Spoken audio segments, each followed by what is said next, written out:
Hey everybody, this is Kid Kash, and I'm here live and in color with Wolfie D. Hey, this is Jimmy Street, host of the Live and in Color with Wolfie D podcast. Hear the life and times of professional wrestler Wolfie D. From his time in the territories with PG-13 to his time in WWE, ECW, WCW, TNA, and more. Nothing is off limits and nothing will be held back. Thanks again for tuning in. Here he is, Wolfie D. Ladies and gentlemen, welcome once again to Live and in Color with Wolfie D and my man Jimmy across the street. What's up, dude?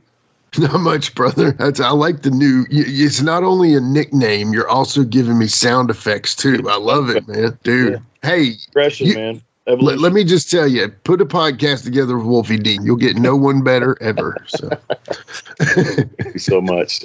We've got a really good guest on today that we've been, once again, the whole booking everybody down thing. But we finally got Kid Kash on the show. Dude, I'm so excited, brother. I really am, because I feel like, and I'm going to talk about this, but I feel like I have seen that dude in every step of his life. I saw him wrestle like 3 times on the Indies with the Rock and Roll Express. I saw him wrestle as Kid Kash in ECW. I saw him wrestle at TNA like a few times and you were on that same show. So, and honestly, man, there's so many parallels between you and Kash's career too, man. It seems like, I know y'all are friends, but it seems like y'all are almost like career buddies too. It just seems like, does that make any sense at all? A little bit. I mean, really the only place we really wrestled together was in TNA, because I wasn't in ECW when he was there, and I wasn't working some of the other places when he was there. You just mean the places we've been. Yeah, the resume looks very similar. You know what I'm saying? Yeah. I mean, you spent more time in Memphis, and he spent more time in, doing other things. But what I mean is, like, your career looks so similar on paper, Yeah. So. Same letters. You got the same letters. We've had some fun life experiences too that we'll talk about. Oh, I can't wait to hear. Yeah. It's fun, man. And he's not anybody that's ever been around him or heard any interviews. Kash don't hold back, man. He's going to tell you exactly what he thinks. And, so it should be interesting. Very interesting. I'm excited. You've tickled my fancy, as they say. So. Hey, kayfabe. All right, that's awesome. Yeah, man. But I feel like we're going to probably have a long episode with him. So why don't you want to just take it to the? Let's do it, man. Let's take a break, come back, and tickle your fancy. After these messages, and everyone's welcome to join. Never mind. Be right back. Hey, it's Kaylee Cuoco for Priceline. Ready to go to your happy place for a happy price? Well, why didn't you say so? Just download the Priceline app right now and save up to 60% on hotels. So whether it's Cousin Kevin's Kazoo Concert in Kansas City, go Kevin, or Becky's Bachelorette Bash in Bermuda, you never have to miss a trip ever again. So download the Priceline app today. Your savings are waiting. Go to your happy place for a happy price. Go to your happy price, Priceline. Hey folks, to get your official Live and in Color with Wolfie D merchandise, go to prowrestlingtees.com/live Wolfie D. Check it out.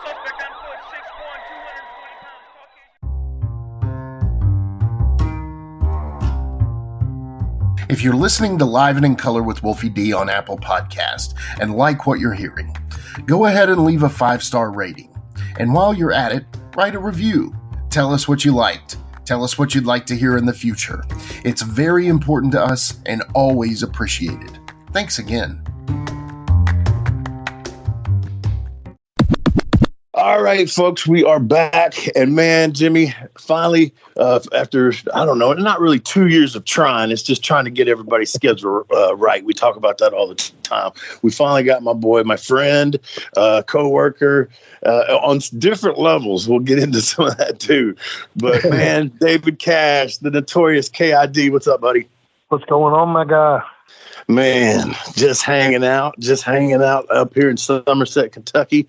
And I had to walk inside, man, because there's the biggest thing up here is called summer cruise, right? And so every weekend through the summer, it's a different car, and every car around here has got to be loud. And there's there's one strip of road that runs through here, and people actually pull up and get lawn chairs and sit out there and just watch people drive up and down the fucking road. I don't know. That sounds like the ride runs they have here in Gatlinburg. Yeah, but not near as big. That's a mess. Yeah, I think that's a mess too, man. You can't get anywhere around when that happens. No doubt. Absolutely. Yeah. So, man, what have you been up to, man?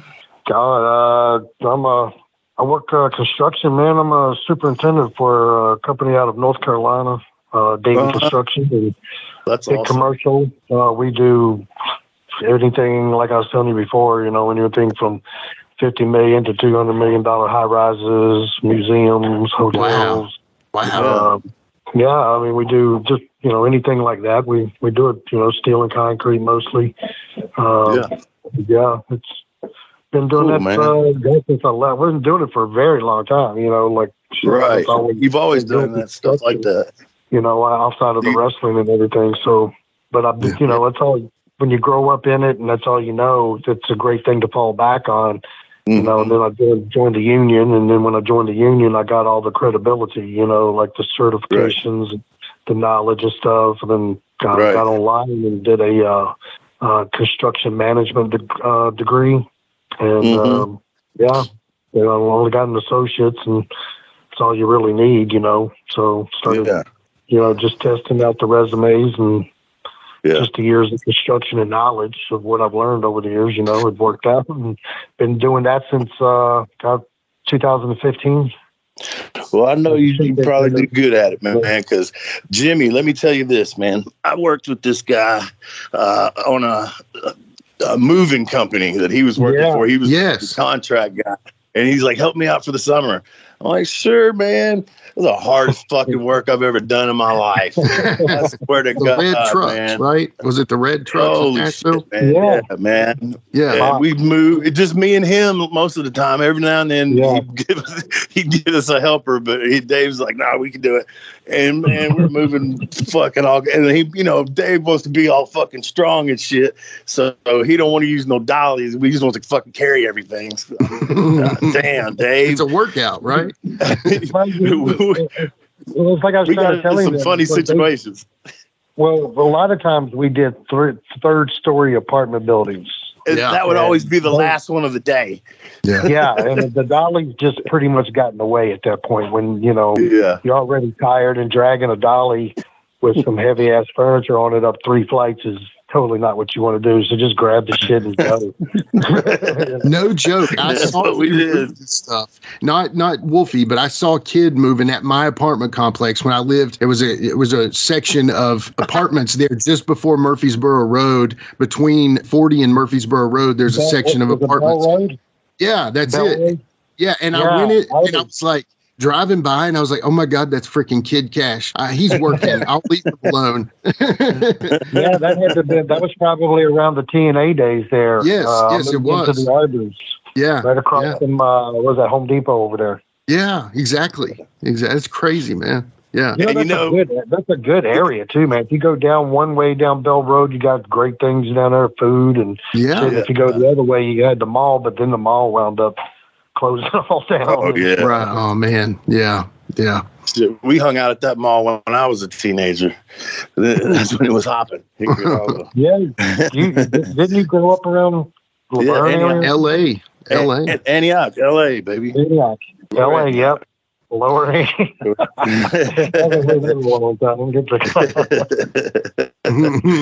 where I was. Yeah, what's the difference? And Jimmy, I'll tell you another thing. Me and Kid Cash survived a natural disaster together. Oh, man. 2010.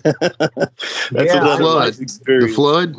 Yeah, the flood, man. I lived in a apartment downtown on the 5th floor. In some kind of way, Cash ended up staying with me for a little bit.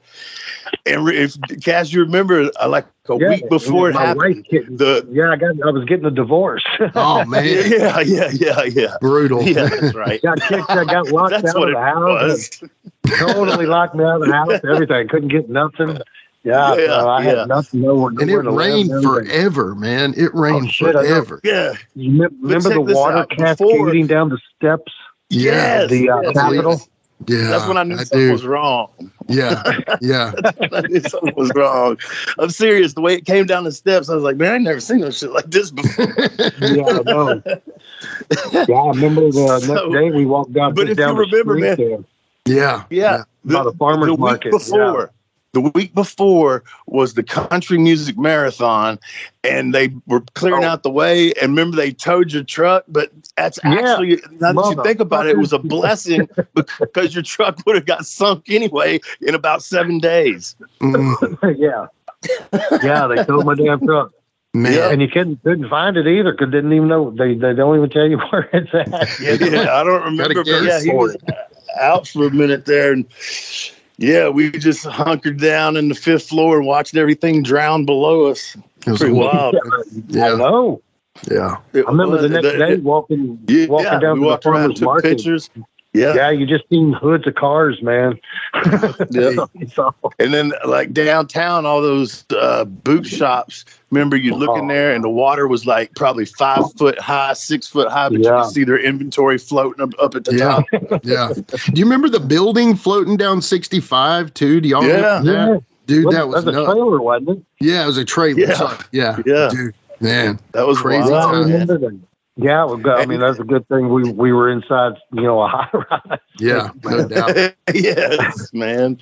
That shit was brutal. You see it on TV, it's a whole lot different in person, man. It really is. Those types of things. Yeah. Really wild. Well, even my the house we had over there in Lenox Village, my wife, whenever we separated there. That whole because it's down in the bottom, man. It's down in whenever you come off the main road, you go down for a good 50 feet before it's in a gully, and it got wiped out too. So brutal. The bottom end of the house got wiped out. I was like, you can have it. All yours. You wanted it so bad you changed the lock. So you can have it. Yeah. Life of a wrestler, man. You were talking about when you lived there, and then I lived not too far away in those apartments. And the gym that we went to was kind of halfway in between. Do you remember the name of that gym? I don't. It was on the corner. They made it a bank after that, didn't they? Yeah, it was a Walgreens before it was a gym. Yeah, but I can't remember the name, but it was a good gym. Yeah, and I was going to tell Jimmy about the time talking about you talk about your divorce. Well, okay, so there's an aerobic room in there, right? And the aerobic room wall was glass, okay? And so everybody in the gym, if you're in the aerobic room by yourself or whatever, everybody can see whatever you're doing, right? Yeah. So him and Trinity, I walk in and him and Trinity are like, he's got top mount on her, like smacking down. She's guarded up. And, this ain't a gym like today with the tires, people are doing. This was kind of a middle of the road. You had some seniors in there too. And these two are in there going at it, man. I'm thinking, holy shit, I wonder what these people are thinking. That girl did, man, I tell you what, you know what I'm talking about. She was for real, man. Yeah. That girl was tough as nails, man, and wanted to be rough. She wanted it that way. Yeah. She got mad at, when I wrestled her there in TNA a couple of times, she was like, I want you to chop me like you would anybody else. Yeah. But I was like, well, all right. You sure? That was so funny. I'll never forget that day, man. I came in there and I just thought, man, what are these people thinking? I mean, I'm kind of like not bothered by it or whatever, but it's just what they were thinking. He did a lot of stunt work for Spider-Man and shit, right? Spider-Man, still doing that? Stuart Little, a bunch of stuff. Yeah, car commercials. A bunch of stuff. Do you remember that day that Teddy Hart came in there? Oh, I got it. Yes. I got it. Yeah, we went to Applebee's, didn't we? Right after that, he did the same thing over there. Yeah. I've heard Wolfie's side. I need to hear kid's side on this. I said, dude, you can't take your shirt off in the gym. And he was like, what do you mean? I always take my shirt off at the gym. I was like, well, this is America, man. You can't do that shit. Yeah, he looked almost offended that you couldn't do it. And I was like, you really can't do that, man. It's like, What was your take on him, David? What was your take on Teddy? Because I've heard Wolfie's thoughts. I mean, what were you like? What did you think of Teddy Hart? I don't know. I guess I grew up so deep in the country of Virginia. He made me laugh. Right. Okay. But the thing about it was, I mean, I let him stay with me for about like 2 freaking weeks. I mean, I had to at the point I had to lie and tell him I had a booking. I had to go. Yeah. Find him another place to stay because he wasn't leaving, man. But I mean, he was a good guy. He just talked about the Hart family and stuff like that, which is a lot of it was very interesting. About hearing about the inside of the family and, that kind of thing.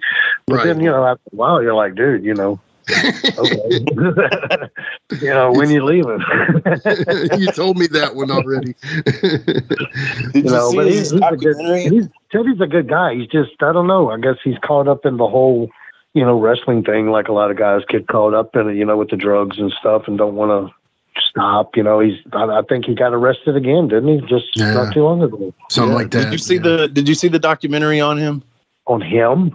Yeah. There's one on. I think Peacock. It's what, it's Netflix. on Peacock. Peacock. Yeah. It'll show you some things you'd be like, what the fuck? Yeah.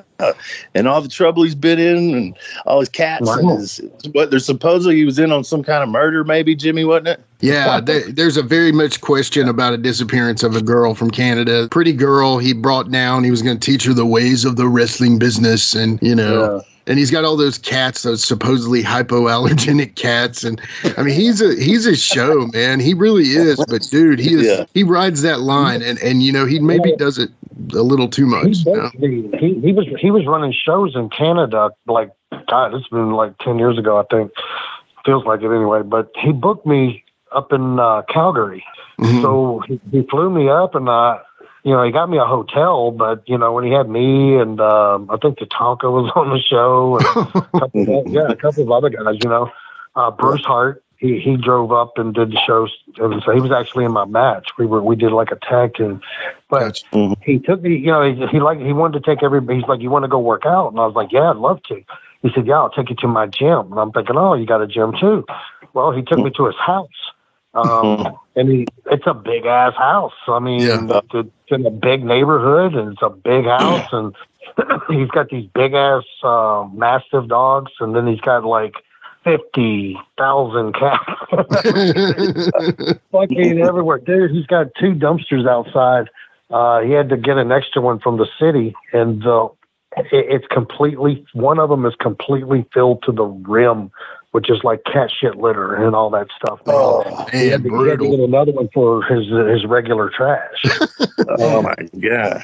But yeah, he had his gym. When you walked in, you stepped down into like this big open room, and then there were stairs that went up onto like a second level, So down in the bottom area, that's where his gym was, and he had like legitimate workout equipment in there. I was like, wow. Yeah, hammer strength stuff. Yeah, I was like, wow, okay. So I got a pretty good workout in, and stuff. But he also liked to do, I think back then he was doing, what was that stuff back in the day? Wolfie, it come in a bottle, it's clear, and you just take a cap full. Was it GHB? GHB? Yeah. He had a GNC, I remember. Yeah. Oh, well, that's maybe where he got it. But yeah, he liked to do that GHB. It's a knockout drug, man. It's like you give that as a roofie. Yeah. It didn't knock him out. Well, it has an opposite effect on some people. It's like, because he was like wired up, man. I was like, damn. Yeah. And then but it was pretty interesting. I was just like, what? Do you just wrestle? I mean, what else do you do?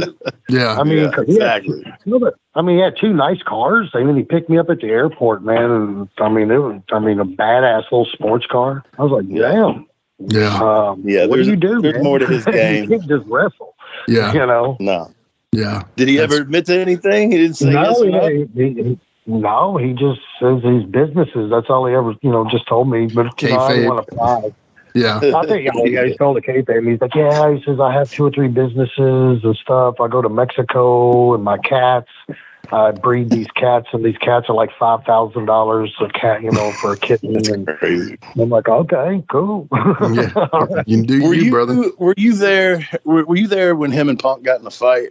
Yeah, TNA? I was down there. Okay, I wasn't there that day. Give us a play-by-play. Well, I mean, of course, I didn't see every waking moment of it, but you could tell it started inside. Evidently, there had been some heat with them in Ring of Honor. And so that's where I think it started. And they didn't like each other to begin with. And then I think Teddy started saying, remember when Punk started dating Tracy Brooks? Mm-hmm. And so Punk was dating her. And then next thing you know, I think Teddy said something pretty bad about her, Wow. Yeah. I think that got it going even more. And then next thing you know, they're down there at the White Trash Cafe, and I think Punk. What a better place to be for this to take place. Seriously, it's like perfect. Yeah, at the White Trash Cafe. Yeah, I think Punk said something maybe to get it maybe a little going there inside, but then when they went outside, they were getting ready to go it, and Teddy just slapped the fuck out of him. He slapped him? Yeah, it was more, to me, it didn't look like a punch. It looked like a slap more than anything. But yeah, it put him on down to a knee. And then it pretty much got broken up. So there was just one.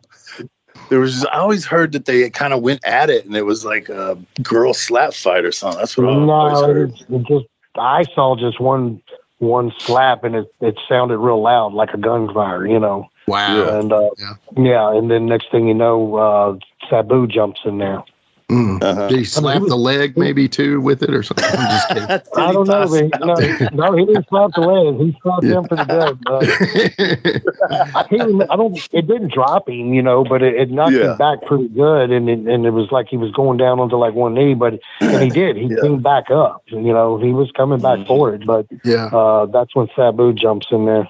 Gotcha. That's crazy. Man. Well, I'm going to talk about KID KASH, if that's okay, Wolfie. Do you want to say something? Yeah.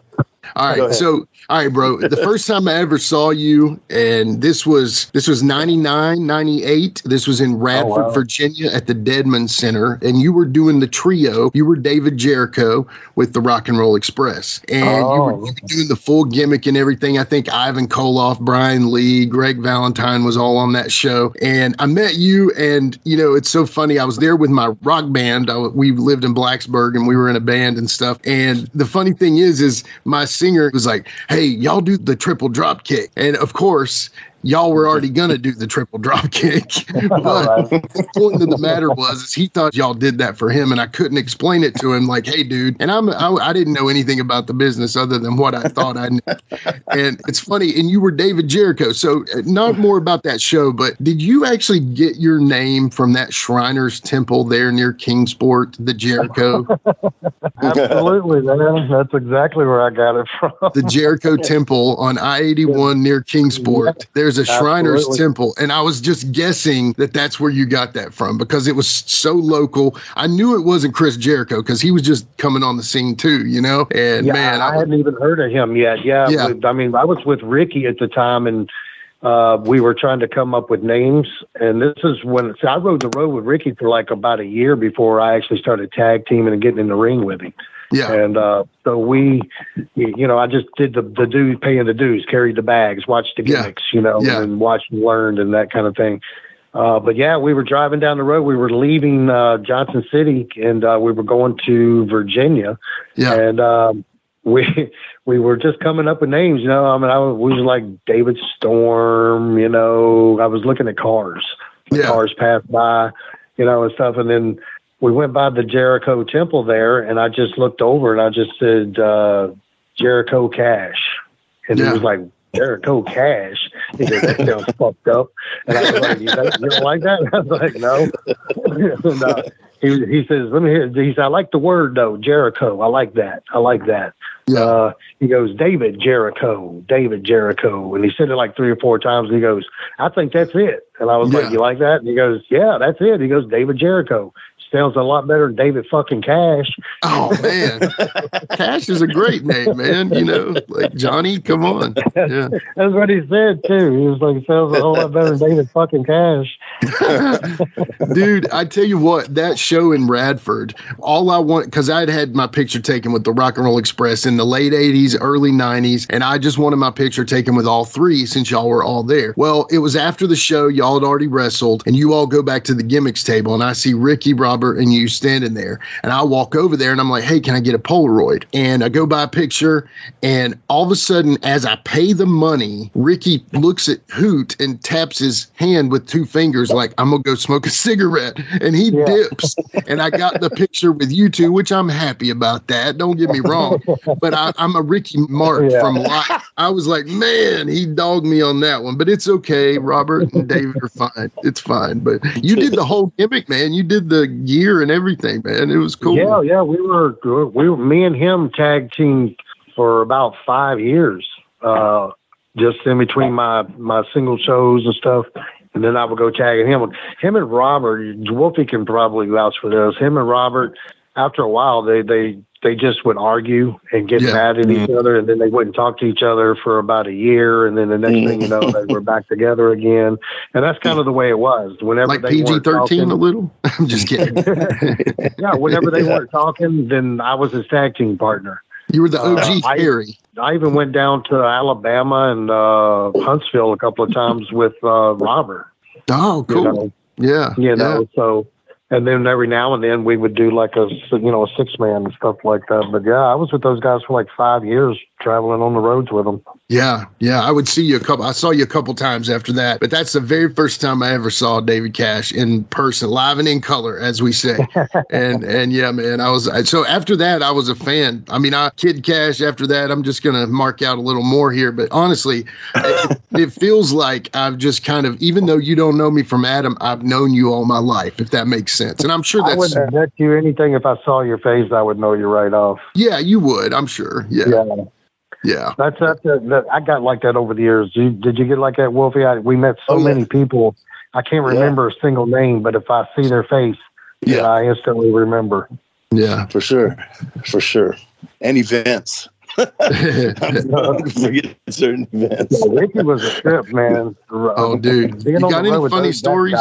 Yeah, I would love to hear something. Man, like the first road trip. If anybody knows me, knows that I'm kind of a clean freak, you know. I like my house. If you look at my vehicles, it looks like you just bought it that day. Nice. You know, I don't. Yeah, I'm just like that. I don't know. It's a bad habit, I guess. I don't know. But not really. It drives my wife crazy. So, you know, I had a Geo Storm back then. You remember the Geo Storm? Sports car? Yeah. Oh, yeah. You know, when I first moved to Tennessee, I lived in a house with a couple of different wrestlers and stuff. You remember Glenn Jacobs? Oh, yeah. He wound up marrying the lady Crystal, who owned the house. But it was like a house that they would put you in when you came down to wrestle for Smoky Mountain Wrestling. Was that in Morristown? No, it was in Elizabethton. Elizabethton. Okay, gotcha. Yeah. Sorry. Now, there was an apartment building in Morristown that some of the guys stayed at because the office was in Morristown. Gotcha. But a lot of the guys lived in Johnson City. There was just more going on in Johnson City at the time than there was in Morristown. So a lot of the guys, like whenever Chris Jericho, when he first came in for Smoky Mountain, and him and Lance Storm, you know, they always stayed around the Johnson City area and stuff like that. It was a big farmhouse.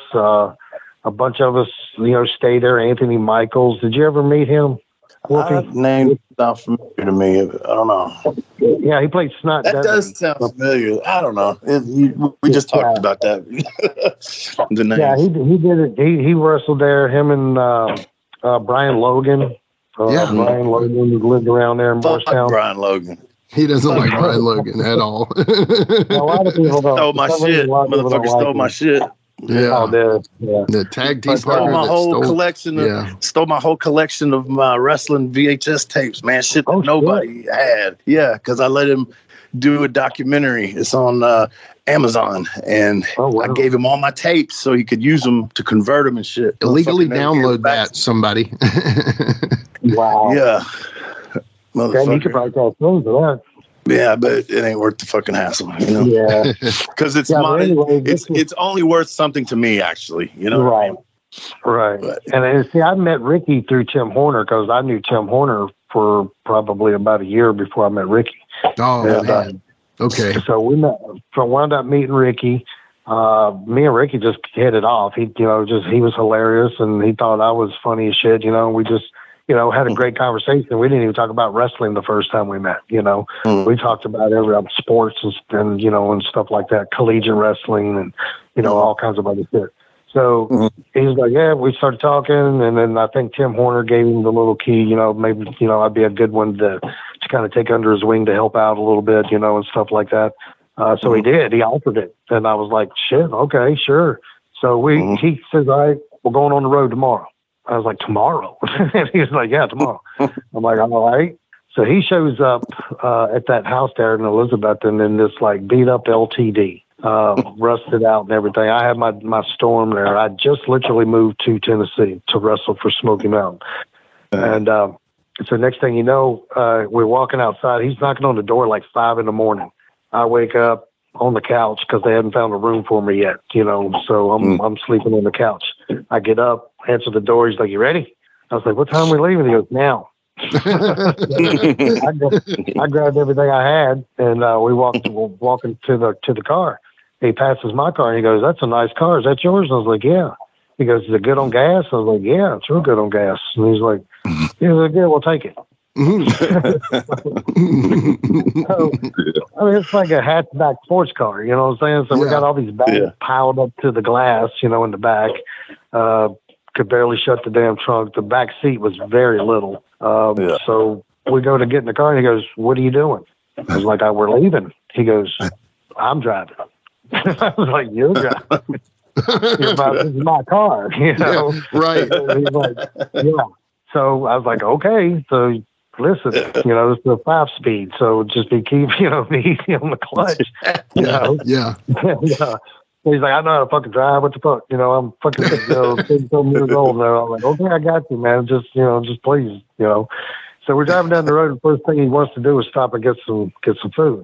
And so we pulled over at a damn Hardee's. Yeah. And they had that, that real crunchy fried chicken. Oh, yeah. Oh, yeah. Great. Love it. Yeah, and those biscuits, if you look at them, they'll just crumble. Yeah. Yeah. So this motherfucker, man, gets a whole damn fucking bucket of chicken and biscuits and all kinds of shit. And he's sitting there in my damn front seat, just grease every fucking where. All immaculately over my clean car. Yeah. Oh, yeah. It's like he's got grease all over the steering wheel. Just all over itself. He's got crumbs from that damn chicken just all over the fucking place. He's got grease on his face, and I'm like, you want a napkin? He goes, I'm good. So puts all that shit down. Instead of grabbing a napkin, he just rubs his fucking hands together and throws all the crumbs in my damn seat and in my floorboard and all over my gas, and then wipes the grease on his shirt. And then I'm just looking at him. I was like, this motherfucker just fucking is wrecking my goddamn car. What the fuck? Most people did like, oh, it's okay, it's Ricky Morton. I'm like, no, man, what the fuck are you doing? This is my car, So we wound up going to Jonesboro, Arkansas. Oof. And that was the first stop, was Jonesboro, Arkansas. So we went all the way. Remember that little National Guard armory? Yep. Are you talking about Jonesboro? Yeah. That should have been the Earl Bell Center, Earl Bell Community Center. Well, this is an indie show for Burt Prentice. Oh, okay. Yeah. I'm thinking USWA shit. No, we did some USWA there at the studio, that Channel 5. Gotcha. Yeah. Okay. Yeah, in the hood. Yeah, but so anyway, we're driving down the road. We're rolling in and everything, and then he's like, just snotty and everything. Like, this motherfucker blows. Just sneezes real fucking big. Boogers. Big old fucking nasty boogers all over his shirt, on my fucking steering wheel. And didn't even wipe it off. He just takes his hand and wipes his shirt down. And I'm like, this is Ricky Morton. This is one of the disgusting motherfuckers. This is the motherfucker that I was like watching all them years growing up, thinking the Rock and Roll Express rock and roll. That is, this motherfucker lives like a pig. Holy shit. So, can you remember, I'm sure you heard the word pay the rent before when you're on the road? Yeah. Okay. So, we wound up after the show with this fucking rat's house that he's known for ever since he was in the business. Yeah. And Andrea was with us, his wife, so Andrea was with us and everything. So we go to this rat's house, and I mean, this is my first experiences with rats. I'd never heard of a rat before. Sure. So and I'm thinking, oh, this is a groupie. And he goes, no, it's fucking rat. We treat them worse than groupies. And I was like, oh, okay. Oh, God. So I was blown away because when we walked in the fucking place, we had dinner waiting on us already. That bitch had her daughter cook us dinner. We washed our clothes. Okay. Ricky Morton sat there and said that Bert Prentice fucked him over for $200, which he didn't. And this bitch went and wrote a fucking check out of her checkbook and gave it to him. And sponsors. Yeah, exactly. Then the next thing you know, Ricky's like, fuck, I'm tired, I'm going to bed. So he goes into one of the bedrooms and shit like that. And I'm just kind of standing there, and then the lady that, we came to visit, she went into another bedroom, and I'm just kind of sitting there thinking, I guess I'm sleeping on the couch. And Ricky walked in, he goes, what are you doing, boy? I was like, I don't know. I guess I'm laying down. Is there any pillows and blankets? He goes, you sleeping there? And I was like, sleeping there? I was like, what do you mean sleeping there? He goes, somebody's got to pay the rent, boy. And I was like, pay the fucking rent. He goes, oh my God. Get your ass in that bedroom. And I was like, you see, I said, now go get your ass in that bedroom. And I was like, oh, okay. I had no clue, I mean, it was, I just laid down, and next thing you know, she took over. Yeah. So I paid the rent. I paid the rent, baby. So like hours before, you didn't even know these kinds of people existed. And I had no clue. Yeah, I had no clue. Oh my God, I had seen, hanging out with, the guys at 130 Edge and stuff like that. I mean, I knew groupies went. Girls, but I didn't know it went to that extent. Yeah, rock and roll doesn't get the love that wrestlers do. Apparently, let's just say that. I mean, rock and roll, you bang them over a trash can behind the building. Right, exactly. I mean, we maybe did that allegedly. Yeah. Yeah, but I was a kid though. I was like 20 years old. I was like, what the fuck is going on? Is this the way it is? I mean, this is what you do. Hey, so I'm curious to know this. After that kind of period of time, and then before, like when you got to ECW, who was you running with up there? Van Dam, Sabu. So I know you got some good ECW stories. Then that's what I'm getting at. Yeah.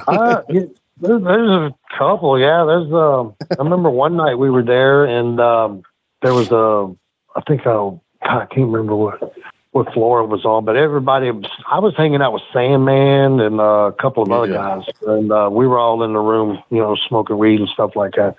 And next thing you know, the fire alarm starts going off. Oh. And but the office was calling everybody, telling them to stay in their room.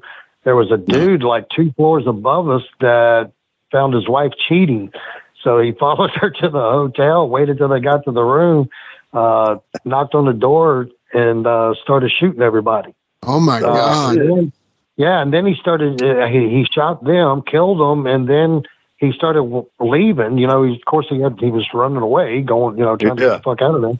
But anybody he encountered on the floor or in the elevator, he shot them because from what the cops were saying, he was afraid they could identify him. Oh, shooting people. Yeah, and we were there, and it's like, and we actually heard gunfire and stuff like that. And we were like, what the fuck? Damn. We were like, don't leave the room. Oh yeah, and here we are smoking. We're on the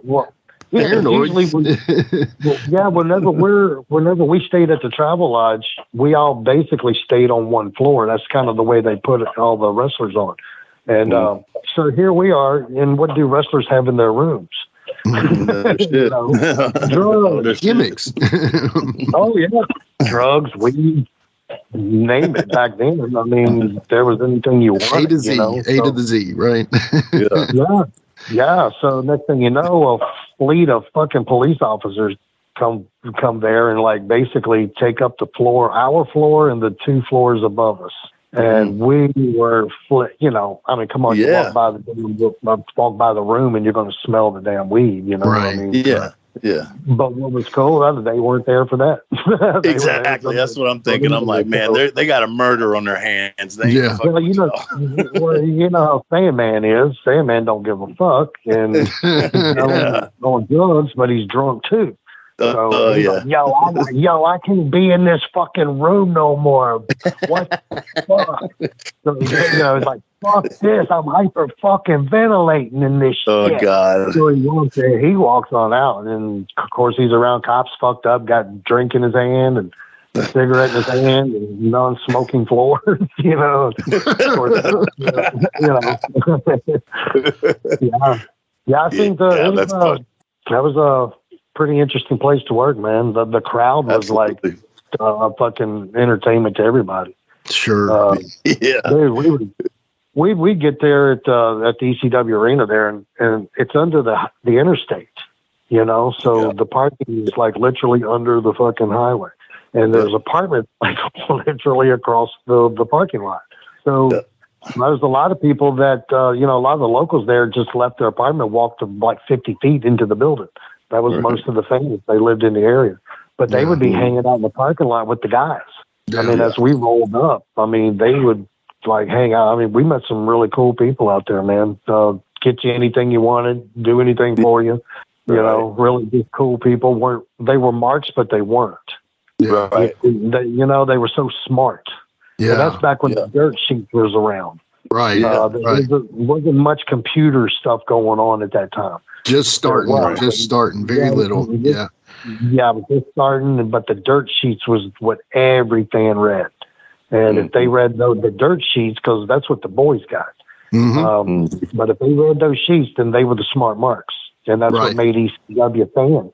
Every fan in that building was a smart mark that read the dirt sheets. Yeah. And the thing I like about those fans too, man, like you said, they're kind of like educated what we're doing, but they're still participating and all that. Man, they're willing to pay you. They're willing to pay you for your shit, man. They know your worth. I do appreciate that about them, you know? Man, those fans made me a household name. I mean, I had been places before I went there. I was with Ricky Morton, you know, so I'd been to Japan, been to Mexico, been to Canada. I've been all over the United States and stuff. But then when I went to ECW, you know, Paul Heyman, you know, thank God for that man, you know, and Rob Van Dam. I became friends with Rob on the Indies in North Carolina because I used to do a lot of North Carolina stuff. Cool. And he did Greg Price's stuff. Do you remember Greg Price?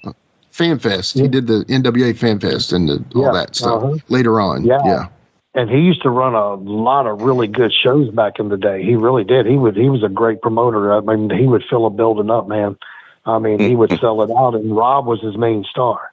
So where I meet Rob, and then Rob kept, you know, telling me, he's like, dude, you need to go to ECW. And I hadn't even heard of ECW at the time. And he was like, you got to check it out. And the next thing I know, I wrestled in Winston-Salem with him on the card. He told me that same night again, go watch, you know, we're on TV now. Check out TNT. It was Spike and TNN. It was used to be the Nashville Network, and then it turned into the National Network. Yeah. Well, back then it was on the sports channel, the Sports Network, and that's came it. On yeah, like TSN. 12. TSN. Yeah. It came on at like 12 midnight. Yeah. Well, I left the show and I got home, and when I got home in Johnson City, the show was on. So when I walked in the door, my girlfriend at the time was actually watching the show. She goes, have you ever seen this? And I was like, wow, Rob was just talking about that. And I was watching the match, Little Guido and Mikey Whipwreck, and I was thinking to myself, I was like, damn, I'd do that every night. Yeah. I can do that, you know. So I called Rob up, and I was like, hey, I'm watching it right now. I was like, it's like, yeah, man, I'll check it out. He goes, well, good. We're in Philadelphia tomorrow. I was like, okay, well, good for you, you know. And he goes, I'll get you a match if you show up. And I was like, are you serious? I was like, fuck, dude, I just drove 4 fucking hours from Winston-Salem, you know, at midnight. Yeah. And, and I think Philadelphia is about 18 hours, you know. Right. And he was like, if you show up, I'll get you a match. He goes, if I get you a match, he goes, I guarantee you Paul will give you a job. Yeah. And I was like, for real? And he was like, yeah, for real. And I was like, okay. And even back then, I was about the money. I was like, so how much is this? And I mean, because this is, you know, how much they pay, you know?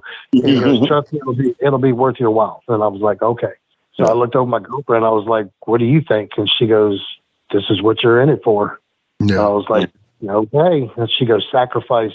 She goes, do you think those musicians and stuff? Because she was into the bands and stuff like that too back in the day, you know? So she's like, all those musicians that you like to watch, you think that they didn't sleep in their van?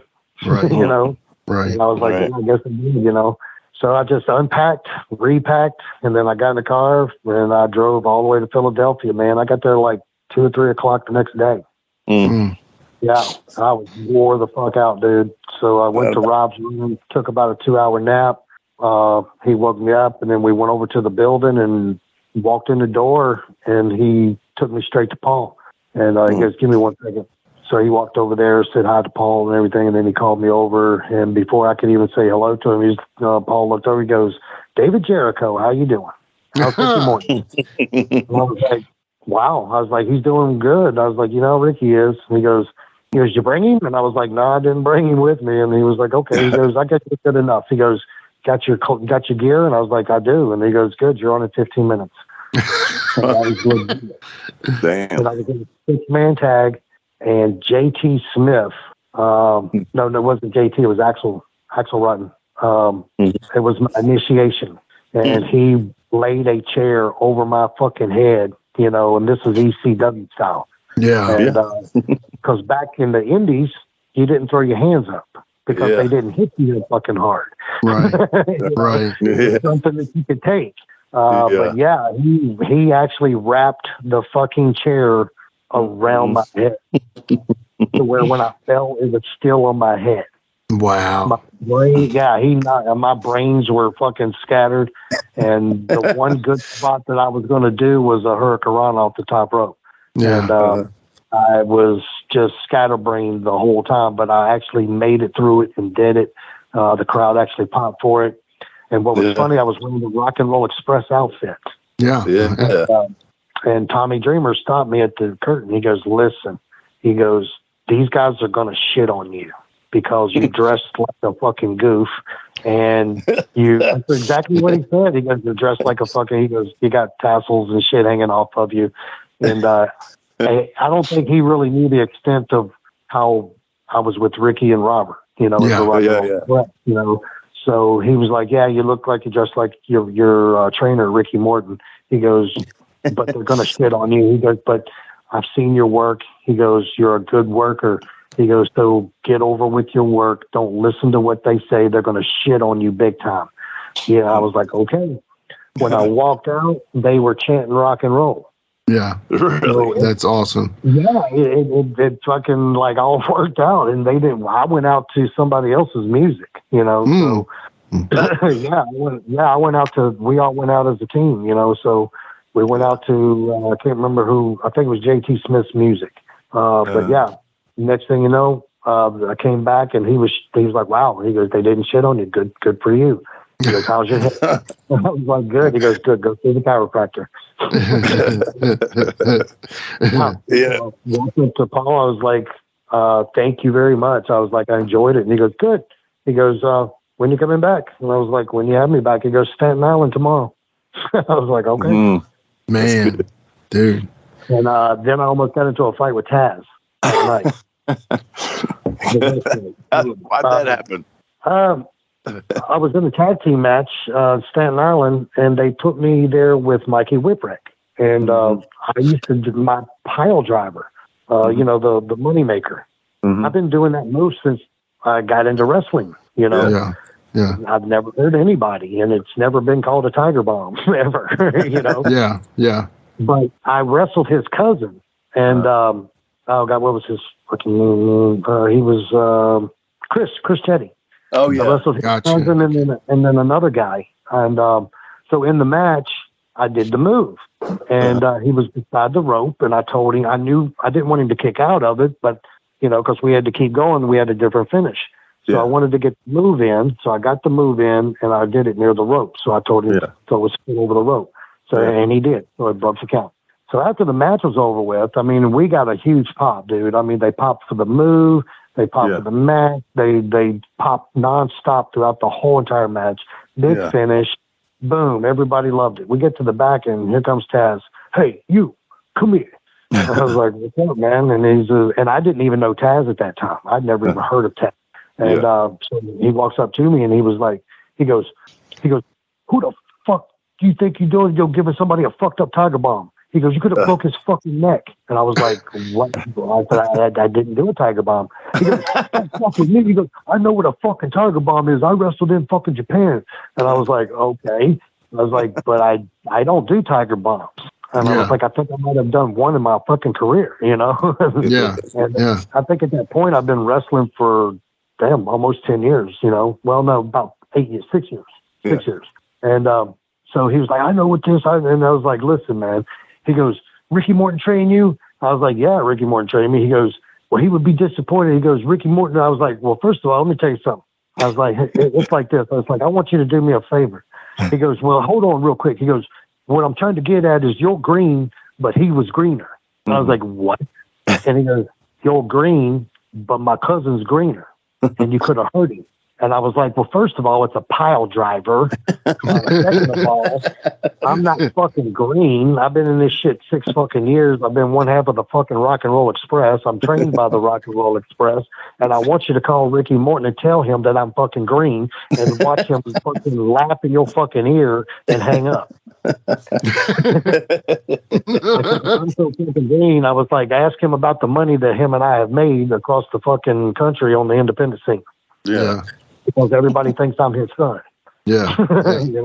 And we have good matches, so I do the high flying stuff, and then he fucking, comes out there a ball of fire and does the finish. And then we do the double drop kick, Yeah. I was like, so yeah. And he was like, he goes, well, I was like, listen, man, I was like, I don't know who you are. And he goes, I'm Taz. I was like, I don't know who the fuck Taz is.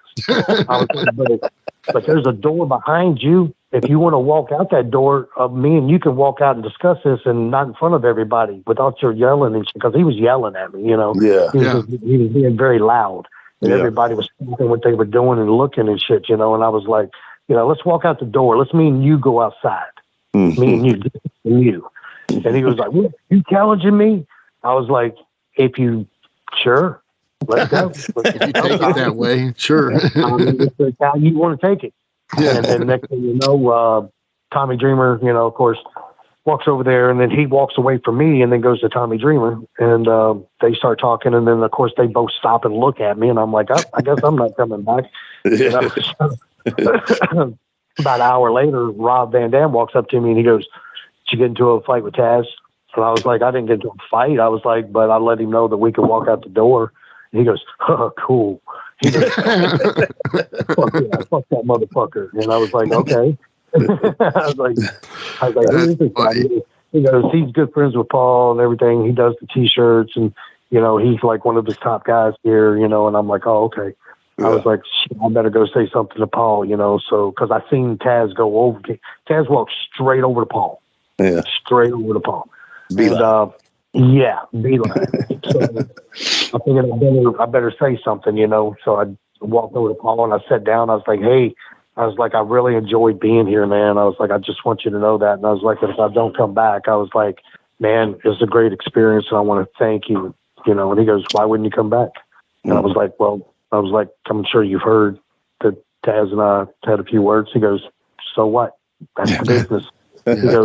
He goes, just stay away from him. He'll stay away from you. I was like, yeah, but that's my move. I was like, that's one of my finishing move. And he was like, okay, use it. And I was like, yes, I'm sure. And I was like, okay. I was like, so what do I do? I was like, he goes, we're going to do one more night tomorrow. He goes, you come back tomorrow. He goes, and then Debbie will give you send you a packet. I was like, okay. So and I didn't sign the contract for like the first year.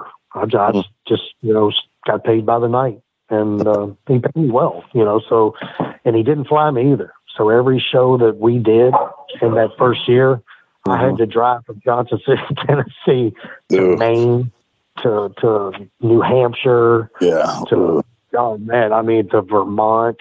Wow. I was like, man, it would take me sometimes 2 days to get home. Yeah. And about the time I got home, I was home for 2 days, and then I had to get back out on the road and drive 2 days. Yeah.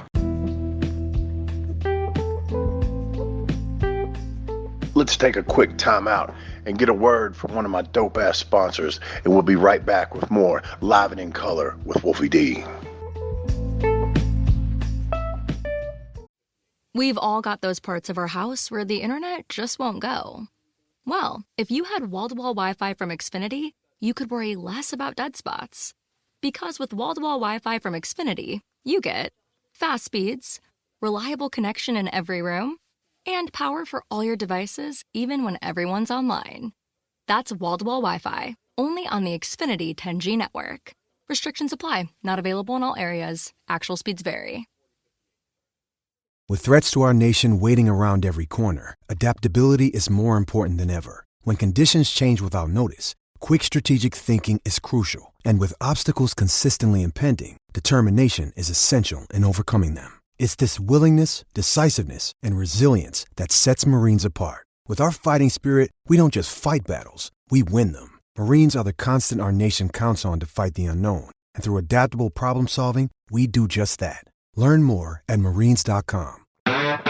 This is Steve Bowtie Bryant here. Back in the 90s, I was a pro wrestling photographer for the South, and I released what might have been one of the original sets of indie trading cards. I ran across some of these original sets. They were up in Randall Fanning's attic all this time. PG-13 rookie card, Ricky Morton, George Weingroff as the Sheep, Chris Champion, Reno Riggins, Billy Montana, Gary Valiant, the Scorpion, the Medic, Rick Reynolds, Jeff Daniels, Mephisto and Dante, Ben Jordan, Steve Neely, Marcus Woodrow, Clinton Charisma, Little Farmer John. If you'd like an opportunity to get these cards, contact me now. You can get them for only $49.99. Contact me at stevebowtiebryant at iCloud.com. Get your set now while supplies last.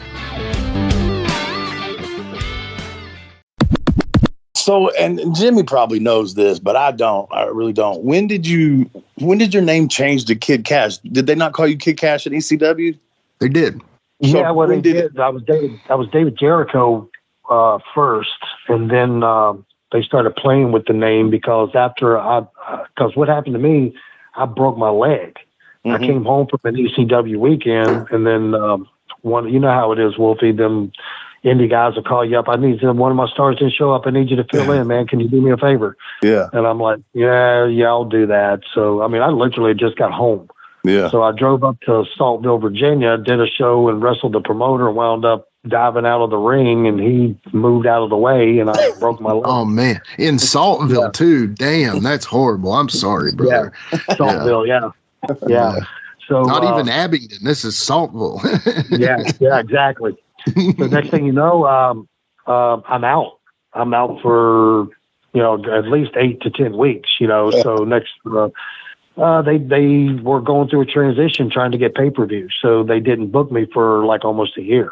But so inside that year, Chris Jericho showed up. Him and Dean Malenko, Eddie Guerrero, Benoit. They were going to the ECW, to the WCW, so they were kind of in transition, So so they got in there, and when they left, he booked me back again.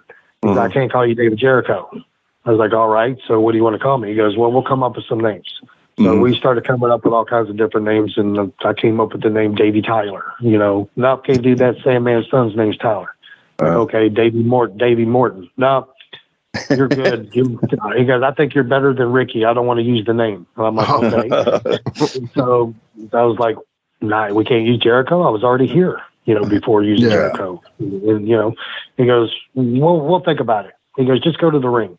So I went to the ring and they called me Davey Morton Tyler Jericho. Why didn't that stick? Yeah, I'd be wrestling, the crowd would be chanting, "What's your name?" Yeah, yeah. John Jacob Jingleheimer Schmidt. Yeah. Around this time, Kid Rock is becoming huge. He went with Ba with the Ba, that dropped, and then only God knows why dropped, and it was big. He was massive. I remember I saw him in Roanoke, not to go off on a story, but I went into Roanoke, saw him in front of 30 people. The next time he came to town, he sold out Roanoke Civic Center. So he blew up. Well, I wrestled these. You guys know Easy Money? Yeah, I think so. Jason Jett. He wrestled as Jason Jett, I think, in WCW or something like that. Mm-hmm. But he was Easy Money in ECW. And I'd wrestled that guy for many years. So him and I had great chemistry together. We could wrestle a high-flying match and not even call a thing in the back. I mean, that's how much we worked each other. And we used to do a move off the top ropes. It was a Rana bomb. He would go to power bomb me off the top ropes, and then I would cut a hurricane in midair. Mm-hmm. And so we did that. And at the end of the match, when I pinned him, I jumped up on the rope, and I had long hair then. And it had a great close-up of my hair and my face and everything like that, and I'm cheering, with the arms up on the ropes. So they used to produce the show in Paul's basement. Right. And back in the day, we used VHS tapes. Yeah. And the 2 VCRs. That's exactly how they produced the ECW show. That's why it was grainy looking. Yeah. Okay. All right. So they were, and you know how it is whenever you were recording, getting ready to record, you had your other tape in the other one, right? Right. And a lot of times whenever it would end tape, it would kick off and the TV would come on. You remember that? Yep. Yeah. Okay. Well, MTV was on. So we got Tommy Dreamer, Joey Styles, Paul Heyman, and Taz all producing the show. Mm-hmm. And they're up late one night, and MTV was on, and Kid Rock. Remember the I Want to Be a Cowboy? Yeah. Yeah. Okay, that was the song that was playing. So my match was the main event that night. Mm-hmm. So it was the last match on the video. So after the little close-up that they got of me on the camera, the tape cut off. And when it did, Kid Rock was on MTV. Yeah. On one part of that video, the camera looks down on him and he looks up at it and he's like, I want to be a cowboy, baby, like that. Yeah. So it's kind of similar of the same close-up. And Tommy Dreamer looked over and he goes, have you ever noticed how Kid Rock and David Cash look a lot alike? Differences. So they actually stopped what they were doing and they played it back 2 or 3 different times just to make sure. Yeah. Joey Styles looks over at Paul and he goes, Kid Cash. There you go. And it is. It was born right there. So the very next week I showed up in it's Poughkeepsie, New York. And we used to wrestle in a hockey stadium. Mm-hmm. And so I'm sitting there talking to little Guido. Mm-hmm.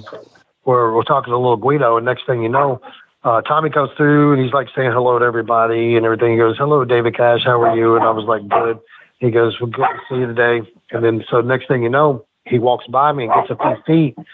And then he stops, and he says, oh, by the way, you're no longer Davey Morton Tyler Jericho. I was like, oh. And he says, no. He goes, you're now Kid Cash. And I was like, Kid Cash? He goes, yeah. He goes, start looking like Kid Rock. And I was like, who's Kid Rock? He goes, look him up. And I was like, okay. So about that time, everybody's like, you don't know who Kid Rock is? And I was like, no, I don't. No, I listen to heavy metal. Yeah. So, yeah, he was like, yeah, Kid Rock. So Jason, do you remember I can't remember his last name. Jason. Jason Knight. Yeah, Jason Knight. Mm-hmm. So Jason Knight was a good friend of mine while we were up there, and he came up to me and he goes, I have a wonderful song for you. I want you to hear it. And I was like, okay. So we went out to the car, and it was Ba with the Ba. Yeah. Mm-hmm. And he was like, that's your new ring entrance. I was like, yeah, I like that. That's pretty damn cool. Yeah. So got with the music guy and everything, and then him, Nova got together and showed me what Kid Rock looked like and how he dressed. Mm. So I came home and I went to Hot Topic. Yes. I got me some baggy pleather pants, and I bought some shiny shirts. Yeah. Shiny shirts, and then I bought some boxer shorts, and I had them embroidered on the front, KID KASH on the fucking waistline. Yeah. Yeah, just regular, $5 white boxer shorts. Yeah, but I spent like $50 in the embroiderment. That was a trip. So yeah, I showed up to work, and they loved the outfit. They was like, "That's beautiful. Keep wearing it." Yeah. Like, okay. Cool. So Joey Styles gave you that name. That's pretty cool. Yeah. Yeah. So obviously you're working ECW, then ECW kind of goes out, but what leads you up to getting to TNA? Well, when I left, the ECW just shut down. Okay. Yeah. They called me and by that time I was under contract at that time. So they called me up and they was like, "Don't listen, we're going to keep you home." I think they were going to be in Arkansas or something like that. And that was actually the last shows. And they didn't bring any of the main guys in, like me, Van Dam, Just Incredible, anybody. They, but they brought in, more like Nova, Chetty, Dorian Roadkill, those guys. Yeah. And so that was it. And next thing I know, the very next night on Monday Night Raw, Paul shows up on Monday Night Raw. Yeah. And I didn't get any phone calls. I didn't get any booking pamphlets or anything like that. No, Debbie didn't. Debbie was the secretary up there. Always got weekly calls from her. Never didn't get a weekly call. And then next thing I know, a couple of guys called me. Nova called me. A couple of the other guys, even Van Dam, said that ECW had shut down. Yeah. So I was like, all right. So I called. I'd been talking to Terry Taylor for a couple of years anyway. And I called Terry, and Terry's like, "Yeah, if you come down to Atlanta," he goes, "I can get you a tryout." And I'm like, okay. So I went down there, and I did do a tryout. It was secretly, though, because I was still under contract, and they let me work, but they wouldn't talk contract with me. So that's what it was. Gotcha. So after the match, John Laurinaitis was the talent relations guy. So he comes to me, he goes, we've been watching you since ECW, what's your situation there? I was like, I was under contract and everything. He goes, but the company's folded. And he goes, it doesn't matter. You still got to get a hard copy release. Yeah. I was like, all right. He goes, you got a job here. Just get the release. I don't care if it takes a week. I don't care if it takes a month. Get the release. And as soon as you do, fax it straight to me. Here's my card, my fax number. I'm like, all right. So I called and called and called and called. Nobody would answer my calls.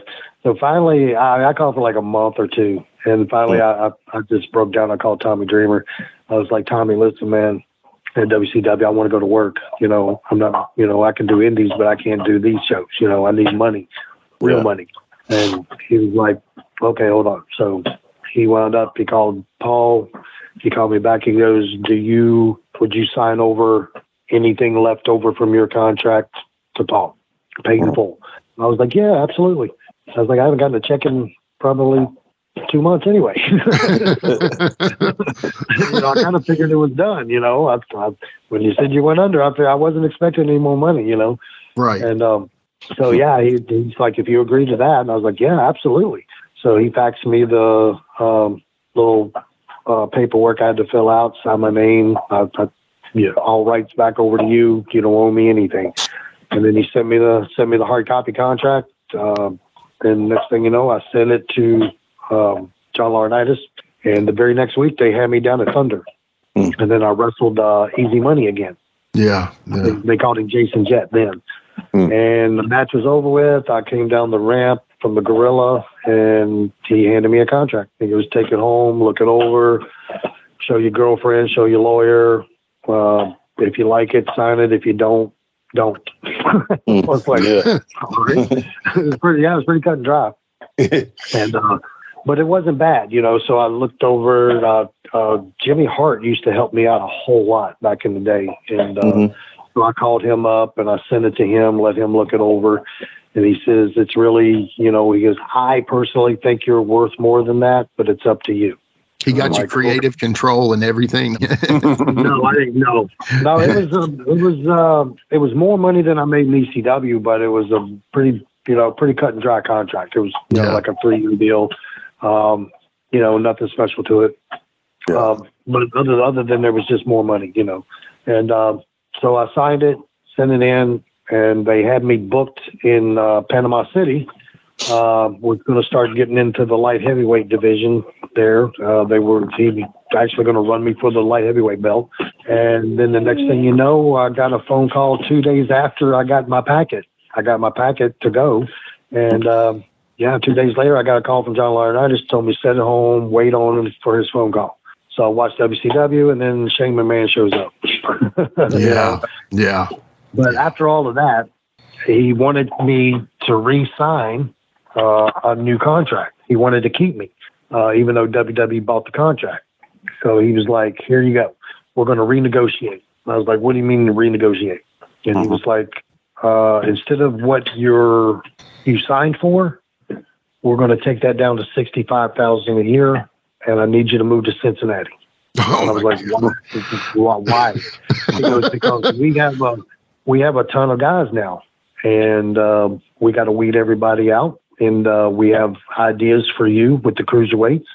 And I was like, well, how long would I be there? And he was like, kid, you know how this business is. It could be 6 weeks, 6 months, 6 years. Who the hell knows? And I was like, okay. I was like, but you do know that I have a house, I have a family, and I'm a grown man. I'm in my 30s. Yeah. And, kid's just a name. Yeah, and I've been in this. And I've already been in this business 10 years. I mean, that I can work because you were already talking to me through Terry Taylor. When I was in ECW. Mm-hmm. So who trained me. And I actually had been around you in Japan before. Back when you were booking All Japan. Mm. So me and Ricky went over there. So why would I have to go to a developmental? Mm-hmm. And so I called Jimmy, and then Jimmy was like, I wouldn't do it. And then he actually got on a 3-way with Hulk Hogan. And Hulk Hogan was like, I'm not getting in your business. He goes, I just don't think that that's a good deal. He goes, but here's the deal. If it doesn't work out, give us a call. We got something going on. Mm-hmm. I'm like, okay. So I turned it down. And then I went back and I was like, I'm sorry, it's just not enough money. I've been making this amount of money for the last 10 years, and I'm a grown man. Mm-hmm. I can't just pack up and go to Cincinnati and live in an apartment and make, $500 a week. Yeah. And then, was that for Heartland, for Les Thatcher's Heartland, I think? Yeah, that was Les Thatcher. Yeah. Yeah. And, it was, I didn't want to turn it down. I wanted to do it, but I just couldn't, at this point, it was kind of like, wait a minute, I'm not a rookie anymore. Right. You know? Am I going to teach the developmental? Right. So that's, so I called Jimmy, and then I got released from WCW. And then Jimmy, like 2 days after I called him the next day, he sent me a contract from the Home Shopping Network. Yeah. But it was really, really good. And I was like, oh, okay. What is this company called? And he said, it's the XWF. And I was like, okay, yeah, hell yeah, I'll sign this damn thing because it was nice. Yeah. And I bet. so I signed it, and it was for 3 years. And we did, 10 tapings out of Universal Studios. Yeah, and they something like that. And they tried to run it around and sell it. And in between that time, we did some, other events. We did some stuff for Puerto Rico with Carlos Colon and that stuff, Mm-hmm. Then we went over to with Terry Funk, got us like a whole run out in the Midwest. Came back. I was the cruiserweight champion on the tapings and stuff. Went through a whole tournament and all this stuff. And I think we did a total of like 10 shows outside of those 10 tapings. And then the company went under because the main warehouses were in India. And, okay. Yeah. Yeah. And so I can't remember who it was that was coming to invade that northern territory of India. and they gave the Home Shopping Network Pakistan probably. ultimatum. Yeah. You got 30 days to get as much out as you possibly can. Whatever's left is going to be, it's going to be China. It was going to be left to the People's Republic of China. Wow. And so they put $80 million into the company, and then they took $80 million out.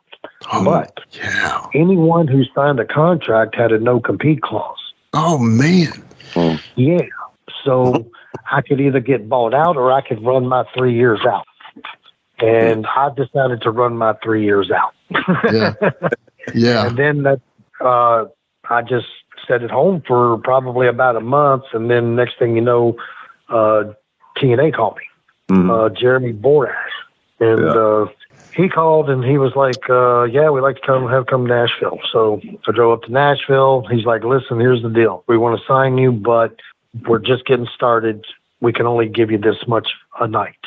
And I'm like, is this per match? And he's like, per match. But, Wolfie, that's back when we only wrestled once a week. Right. On Wednesday. Yeah. I mean, you might do 2 matches. Right. But you only got paid for one night. Right. And could y'all work for other people at that time? Yeah. I could. Yeah, I could. Yeah, I worked for a lot of it. Actually, when I first went to TNA, my indie shows really went up. I was working in Puerto Rico a lot. I was doing a lot of stuff over in Mexico and Canada, even over in Europe. My bookings blew up.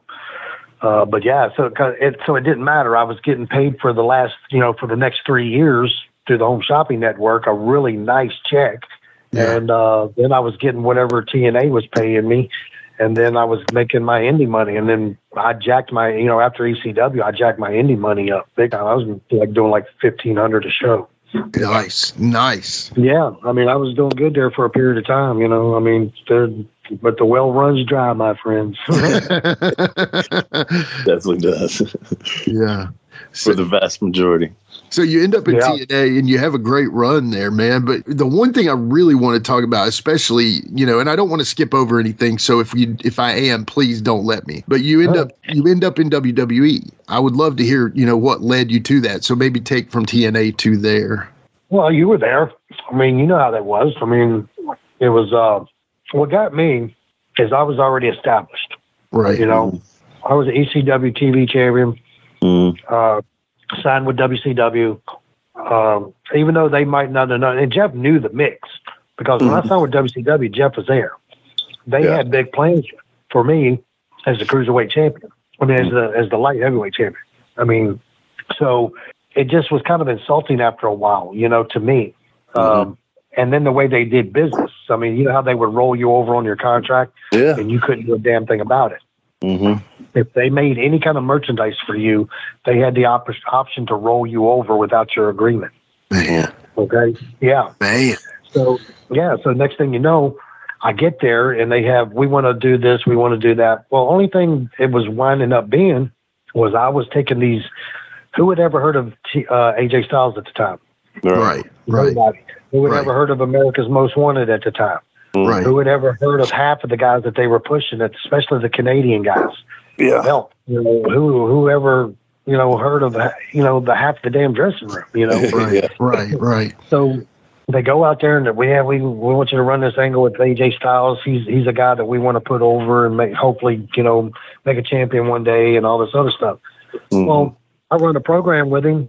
Well, the whole entire program, every single match we worked, even up to a pay-per-view, I lost.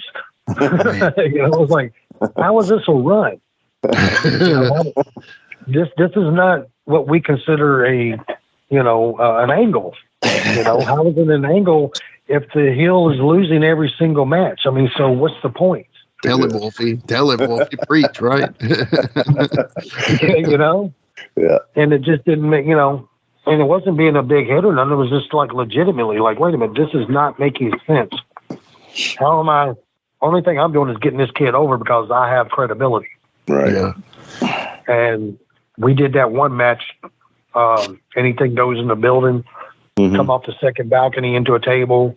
Yeah. And all this shit. Yeah. While Bob Ryder's whole time was talking about, we want to put the X Division title on you and blah, blah, blah. This is how, this is the steps forward on doing it and running a great angle. And I'm like, wait a minute, Bob. I've wrestled this motherfucker 50 times. I haven't won a match yet. So then Dutch Mantell comes up to me and he goes, I hear you're a little bit discouraged. I'm not discouraged. I'm kind of pissed off that you're just using me as a star maker. You know? Yeah. I was like, I've never even heard of America's Most Wanted. In my first match with them, they're beating us with their fucking moves. You know what I mean? I don't even understand this, you know? And he says, well, here's the deal with you, kid. You're such a good heel that you could lose every damn night and it would not hurt your character at all. And I was like, tell that to some motherfucking rookie. Yeah. I was like, who the fuck? Like, who are you? It was insulting. I was like, as long as I've known you, you're going to come to me with that bullshit. I was like, I mean, what is up with this company? Right. So I didn't want to be there anymore. So I told them I had already started talking to WWE, and my contract was coming up, and everything was looking great. You know, I was already hearing some good news about a new contract with WWE and what they were going to do with me and all kinds of stuff, you know. So my contract runs out the night was going to end the next day of one of the last tapings that I was doing on that Wednesday. Okay. Mm-hmm. So I show up to work and they put the X Division title on me. Oh, and I'm like, all day long. And I'm like, why am I winning the belt? Right. Well, because we want you to represent team. And I was like, yeah, suck my dick. Give me the real shit here. You know, you're talking. Who do you think you're talking to? You know?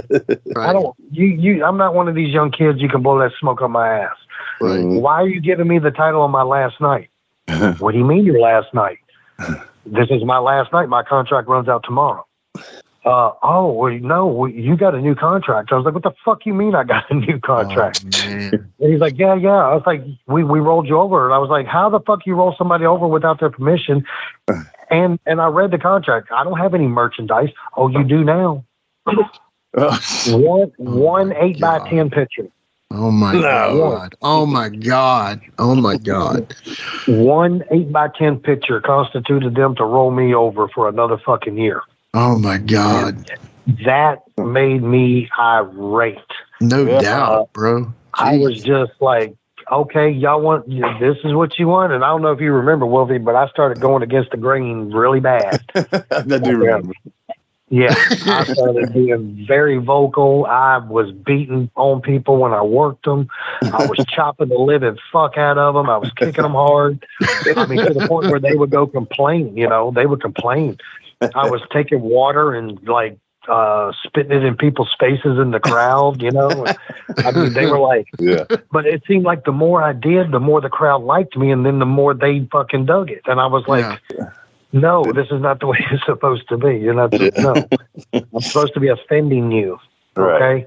Right. So what happened with that? I was like, I went to Jeff Jarrett at the office, and I was like, I had a meeting with him, and I was like, Jeff, I was like, I don't want to be here. And I was like, you know, I'm not producing. You're talking about suspending me and all this other stuff. You're threatening me with, you know, not working for 6 months and all this stuff, sitting at home and can't work. I don't straighten my ass up. I was like, but man to man, I was like, I don't want to be here. And you don't want to do the right thing with me. So why don't we just end the relationship now while it's salvageable? Yeah. You know? And he was like, no, I need you here. I need you here. You're really, you know, helping guys get over and showing them, and they're learning from you. And I was like, I'm not teaching anybody a damn thing. Yeah. Whether you're teaching them, whether you know it or not. And I'm like, I ain't nobody's teacher. And I was like, so let's just give me the release. And he goes, no. And I was like, why? Why would you do that? Why would you hold somebody to their contract that doesn't want to be here, that's going to affect their work, and then it's going to affect their relationship? And I was like, and we don't need to go this route. Why would you do that? And he looked up at me, and that motherfucker said, because that's my prerogative. And I was like, really? Wow. I was like, okay. I was like, you drew first blood, motherfucker. That's it. So, and and there's rumors of you going nuts. I've heard these rumors. Now, of course, I wasn't there, but there's rumors through the dirt sheets that you're not happy at all. I remember reading all that. Yeah, at all. And So I started like, okay, I went to work, going against everything, not showing up until like my match. Oh yeah. I mean, I'd be there, but I'd be in the parking lot. I'd be dressed. Yeah, right. A lot of times I'd dress at home, and then I just drive there about an hour before my match. And tell them I was, late. Sorry. Plus I was going to school at that time too at MTSU, so I used that as an excuse a lot of times too. Yeah. But then I got did a couple of interviews. So I was like, what better way to get out of here is other than to get fired? So let's get fired. So I told the whole world about how Jeff had been fucking Dixie Carter for fucking years, ever since he was in college. I remember this. Yeah. And I made fun of him too. So when that video, and then I said something about that because me and AJ just about got into a damn fight. We had to be pulled apart. And I was just being a heel is all I was being. And I think, later on, AJ understood it, But and he was like, well, the guy in the interview was like, is there anybody tough there? I was like, everybody's there are fucking pussies. Fucking everybody's a bunch of fucking weak-ass bitches. Yeah. Well, is AJ Styles tough? I was like, AJ's a fucking bitch. I would beat that motherfucker from one end of that building to the other. Yes. So I show up at work, and AJ's like, shows me the fucking article. Yeah. And I was like, yeah, I did that last week. He goes, oh, so you think you can beat me from one end of this place to the other? And I was like, oh, yeah, I really do. But what's your problem? It's an interview. Right. He goes, so, no, hold on. You really think? I was like, oh, I know I could. I was like, you're a boy. I was like, don't you understand? You're a boy. I'm a grown motherfucking man. I was like, I've been through the I know a whole lot fucking more, dude. I was like, trust me. Yeah, I ain't just a fucking pro wrestler. So next thing you know, here comes, you remember Abyss? Yeah. Abyss he comes in there, break, it's like get apart. And then next thing you know, I'm getting chewed out by Bob Ryder. I cussed Bob Ryder out, call him everything from a fucking queer dick sucking, what fucking motherfucker. I mean, I called him everything. I told him I told him, I was like, the only reason you got a job here, motherfucker, is because I hear you fucking suck really good dick. Oh my God. And I was like, and all these young boys you've been fucking, I was like, it's a wonder ain't nobody got you for fucking rape yet. Oh my I was like, God. oh yeah. And I was like, because you fucking have these fucking young boys, and you know damn well you are. Between you and fucking, what was the other guy? The guy from Georgia, Bill Barrett. Oh yeah. You and Bill Barry's got you a little fucking thing going on here, don't you? Getting all these new young boys in here. I was like, what's AJ's ass feel like? Feel good? Oh my God. Like, yeah, man. My God. Oh, he couldn't believe I was saying that. He was just standing there with his mouth dropped open, and then the next thing he just turns around and walks away. And then next thing you know, Jeff Jarrett calls me to his office there at Universal Studios. I go in the office, and Jeff's like, what the fuck? And I was like, fuck you. He goes, fuck me, I'll sit you at home for 6 fucking months. I was like, I don't give a fuck. I was like, you're going to be firing me here pretty soon anyway. He goes, yeah, mother, I'll set you at home. I'll starve you to death. I was like, really? You're going to starve me to death? I said, I bet you'll fire me first. So like the very next week after that, the whole thing came out. The whole thing. And then, so Jerry Jarrett calls me up on a Saturday morning. And he says, Kid Cash, how you doing? And I love Jerry. Yeah. I miss Jerry so much. Jerry was a good man. Didn't pay much down in USWA, but he was a good man. Yeah. He called me up. He says, you still looking for that release?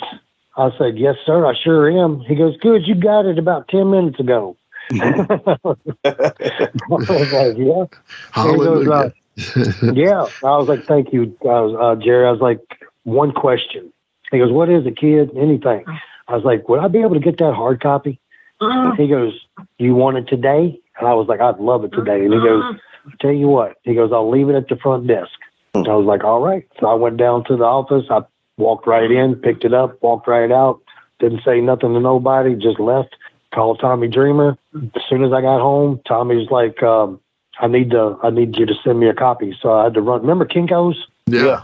Oh, yeah. Yeah, I had to run over to Kinko's. I don't think there's any Kinko's anymore. I don't know if there is, man. Yeah, I don't think there is. I think FedEx bought them out. Yeah. Yeah, so I went to Kinko's and I got faxed it to him, and I stood in Kinko's for like 2.5 fucking hours waiting on the fax back, and then got the contract. They asked, I sent the fax of the hard copy. He called me up. He goes, I just got it. I'm walking it over to John Laurinaitis now. I'm like, all right. And he goes, wait on my call. And I'm like, all right. So about an hour later, he calls me back. He goes, you got a contract coming in. Look for it. He contracted me, and I got it. And at that time, I was like, fuck this. I don't give a shit. I'm going to sign it. Yeah. So I signed it. And but what I had to do, it was good money. Mm-hmm. I was really surprised that it was for what it was. But the one catch, I had to go down to Georgia. Deep South. Yeah. But when I got there, I was only there like 6 total weeks. Yeah. And they put the cruiserweight belt on me and sent me straight up. And then the very next day, I was leaving the hotel, and John Laurinaitis says, when you moving back to Nashville? And I was like, I can go? He goes, yep. He goes, you're on the roster now. And I was like, okay, cool. Wow. So I went, I wasted no time. I got right on that plane. I flew right home. I got right in the car. And as I was driving, I was calling the moving company. I didn't have a place to live yet. I was like, fuck, I got to find someplace. So I finally got an apartment that day. I got home, got on the internet, found me an apartment up there. And remember they changed the name of the Arbors. It was back on Bell Road again. Oh, yeah. Yeah. They changed the name of the Arbors, but that's where I moved back to. I moved back up there. I just wanted to get out of there. So I got that place until got a house. Man, dude. Yeah, it was, yeah. So got fired on Saturday, and by Monday I had a contract with WWE. Man, that is amazing. Good story. Yeah. Dude. And then you actually end up teaming with Jamie Noble as the Pitbulls. Now, I would love, so like what, I guess, because I know that has never been the focus in WWE. They had all those classic tag teams, the British Bulldogs and the Hart Foundation and stuff, but then they turned away from it. It was like 2 superstars together. But you and Jamie, dude, I mean, as the Pitbull style tag team, I mean, dude, that was such a cool tag team. I mean, what was the story with that, man? I was a cruiserweight champ. Right. Sorry, I didn't mean to skip that part. Yeah, for sure. Yeah. Well, that's where it all started. I was a cruiserweight champ, and then one of the pay-per-views we did a gauntlet match. And when me and Jamie got out there, first it was actually another. They also thought about putting me and Spanky together. Yeah. Because Spanky was a really rough, tough little dude too. Yeah. So inside that gauntlet match. Now, you got to figure, I'm from Virginia, okay? Jamie's from West Virginia. Right. Okay? We both kind of grew up wrestling in high school. We both grew up as kind of like mountain boys. You know, I grew up on a farm in the mountains of Virginia. Mm-hmm. So I grew up fighting. I grew up roughhousing, falling out of trees, breaking your arm, playing war up in the woods with BB guns and pellet rifles and shit like that. Oh yeah, I mean we were rough kids. Yeah. We actually had a Salvation Army churchyard that was 2 blocks from our house, and if anything went in the neighborhood, if anybody had a beef, all the kids would meet in the churchyard and we would have a fight. Duke it out in front of God. Yeah, exactly. So that's just the way I grew up, and Jamie kind of Shenandoah Valley. Yeah, love it. Exactly, Shenandoah Valley, baby. But so next thing you know, in that gauntlet match, the thing about me and Jamie is there was always been this love-hate competition between us. I had known Jamie for years, and then, but anytime we were in a ring together, it was always like we had to outshine each other. We had to outdo each other. He was my competition, and I was his. So we just was beating the living fuck, and I wrestled stiff. I was always a stiff kind of worker anyway. So Jamie, from what I understood at the time, Jamie was stiff too. So we got out there, dude, we beat the fuck. I mean, we were chopping hard. I chopped him in the back. He shot me in the neck. He gave me that snap mare fucking sabot kick to the back and about broke my fucking spine.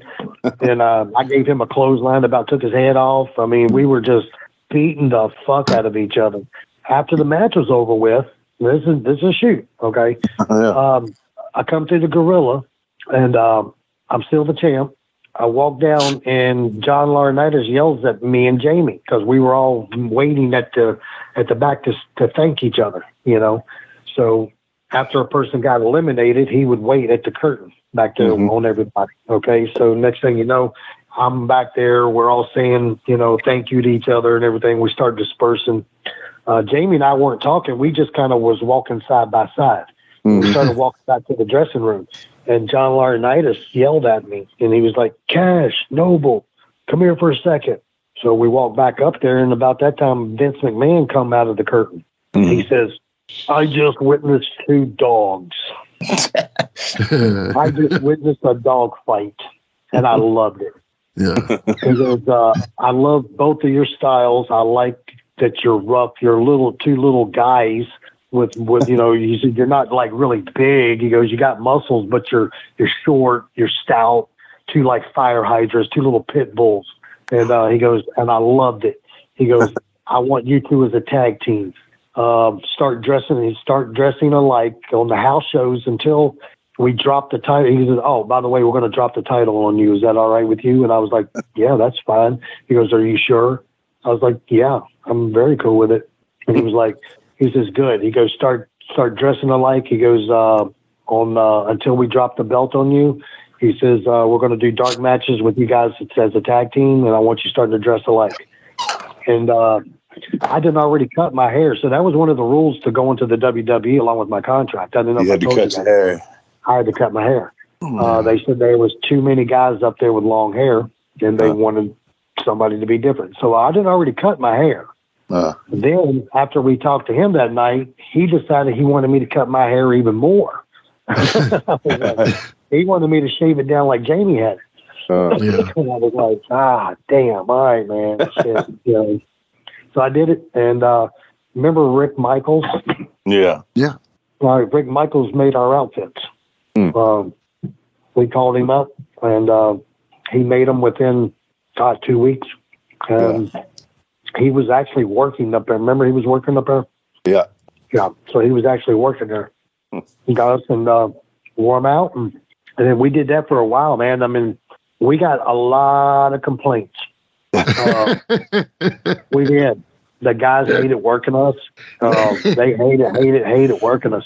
But we Can were you told name 1 or 2 people that maybe just really didn't like it? Yeah, well, I'm sure Paul London hated. Well, I mean, he never admitted it, but I watched him a couple of times when we would be in the dressing room, and he would come walking in because we would wrestle him and Spanky a lot. Yeah, and, London and Kendrick. Yeah. I know another guy that hated working us was Casey James. Oh, okay. Yeah. We would be. Casey James had a bad rap up there. He was a stooge. So yeah, we beat him to death anytime we were in the ring with him. And he hated us. But we would be sitting back. It became a joke after a while. We would sit back, and the Undertaker loved it too. He would just start laughing because we would be sitting there, and when the guys would come in the dressing room, you know, they got the booking sheet on the wall. Yeah. Okay, so the guys would walk around and they would look at the booking sheet, and then they would get down to our match, and you would watch them literally drop their fucking head and be like, fuck. Yeah, and then they would come to us and they were like, come on, guys, easy on the chops tonight. Easy on the chops tonight, guys. Easy on the headbutts. Easy on this. Easy on that. Easy on the slams. Because, I mean, when we slam people, we would actually drive them in the mat. I mean, but we were told to. Yeah. Vince told us that. The first night we tag teamed, Vince stopped us at the Gorilla stand. He got up out of his chair and he walked over and he goes, I want tonight what I saw the first night that you guys were against each other. He goes, I want you to beat the fuck out of everybody. And if they got a problem with it, I want you to tell them to come talk to me about it. Oh, man. That's dude. Yeah. Green light to whoop ass. I know. I know. It's like, are you sure? But it didn't take long to get over too, man. Yeah. They would have to, they would have to audio the boos in. Man. We would get cheered. Yeah. We were getting cheered, man. Wow. We come down there wrestling Brian Kendrick and Paul London, you know, two big baby faces. They would boo them and cheer us. Yeah. But by the time it hit TV, it was the opposite way around. Yeah. The magic of TV, man. You gotta love that. Yeah. But dude, listen, I loved it. I really appreciate you taking time out of your night here and talking to us, man. It's been fun, and God, man, I'm sorry it took so long to get you on here, but definitely one of my favorite dudes in the business, man. You know, me and you always. Oh man, we've been good friends. I loved you to death forever, man. My boy. Man, but thank you so much, and we will, man. Maybe you can come back on another time. Please. Yeah. Anytime, man. Anytime. Because we just scratching the surface of a lot of things, and I know you got plenty of other funny stories and things like that. But we will wrap it up for this this show on today. Jimmy, when we take this break, what are we coming back with? Ask Wolfie D anything. You know it. Hell. All right, if you say so. But again, Cash, we appreciate it, buddy, and I hope you go well. I hope everything continues to go well for you, my friend. Thank you, man. Hey, man, Thank you so much.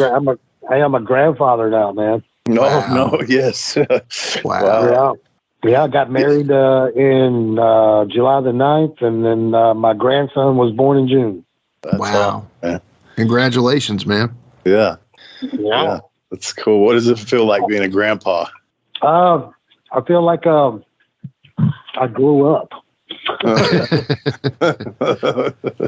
I'm glad to hear it. Are you still living in Nashville now? Are you still in Nashville? In Knoxville. Knoxville. Okay. Gotcha. Yeah. Yeah, I'm in Knoxville. Yeah, dude. I mean, ever since I retired, I mean, I've done a couple of shows, just a few, but the majority of the time, I'm working, man. I mean, my job is, I'm handling like, you know, $100 million buildings and shit. So I got like 100 guys on the site all at once. So, I mean, I get up at 2:30 in the morning. I'm in the gym by 4:30. I work out, and then I go to work by 6. And then I don't get off until like 5. Man. So you saying you don't get much sleep? Well, usually I'm passed out by about 7 o'clock. Oh, well, we're keeping you awake, man. Sorry. Oh, it won't take long. Once I hit that bed, I'll be gone. Yeah. But like I said, man, it's great to hear from you, man. We'll keep in touch, bro. Man. You too. All right, buddy. I love you, man. Thank you. And we'll talk to you soon. Absolutely. You guys have a good night, man. Take care. Thank you, sir. DJ, hit the music.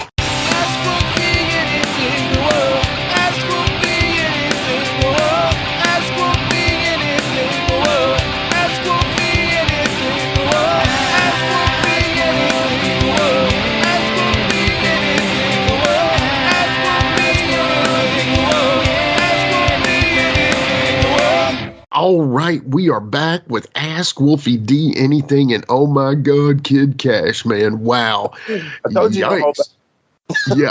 Yeah, literally no holding back. No fucks are given. There is zero given. Yes, you're exactly right. So, wow, man. But I'm so glad we had him on, dude. It really is. And, dude, that story about him getting his car towed, and that was hilarious during the flood. Because for the people who didn't live through the flood, man, that was very real circumstances for all of us that lived in Nashville, man. Yeah, man. It was crazy. Like I said earlier, you see that stuff on TV, you know, the overhead, you know, somebody flying overhead and showing you pictures. Dude, it is so much, obviously real. When you're there experiencing it, seeing it, just houses underwater, fucking cars underwater, it is wild. It was wild. It was definitely wild. And you know what else, man? I want to kind of go back a little bit to our previous week's episode. You know, we had Cash Flow on. We talked to Al Snow. We said, hey, Al, we want to cover your upcoming Netflix documentary.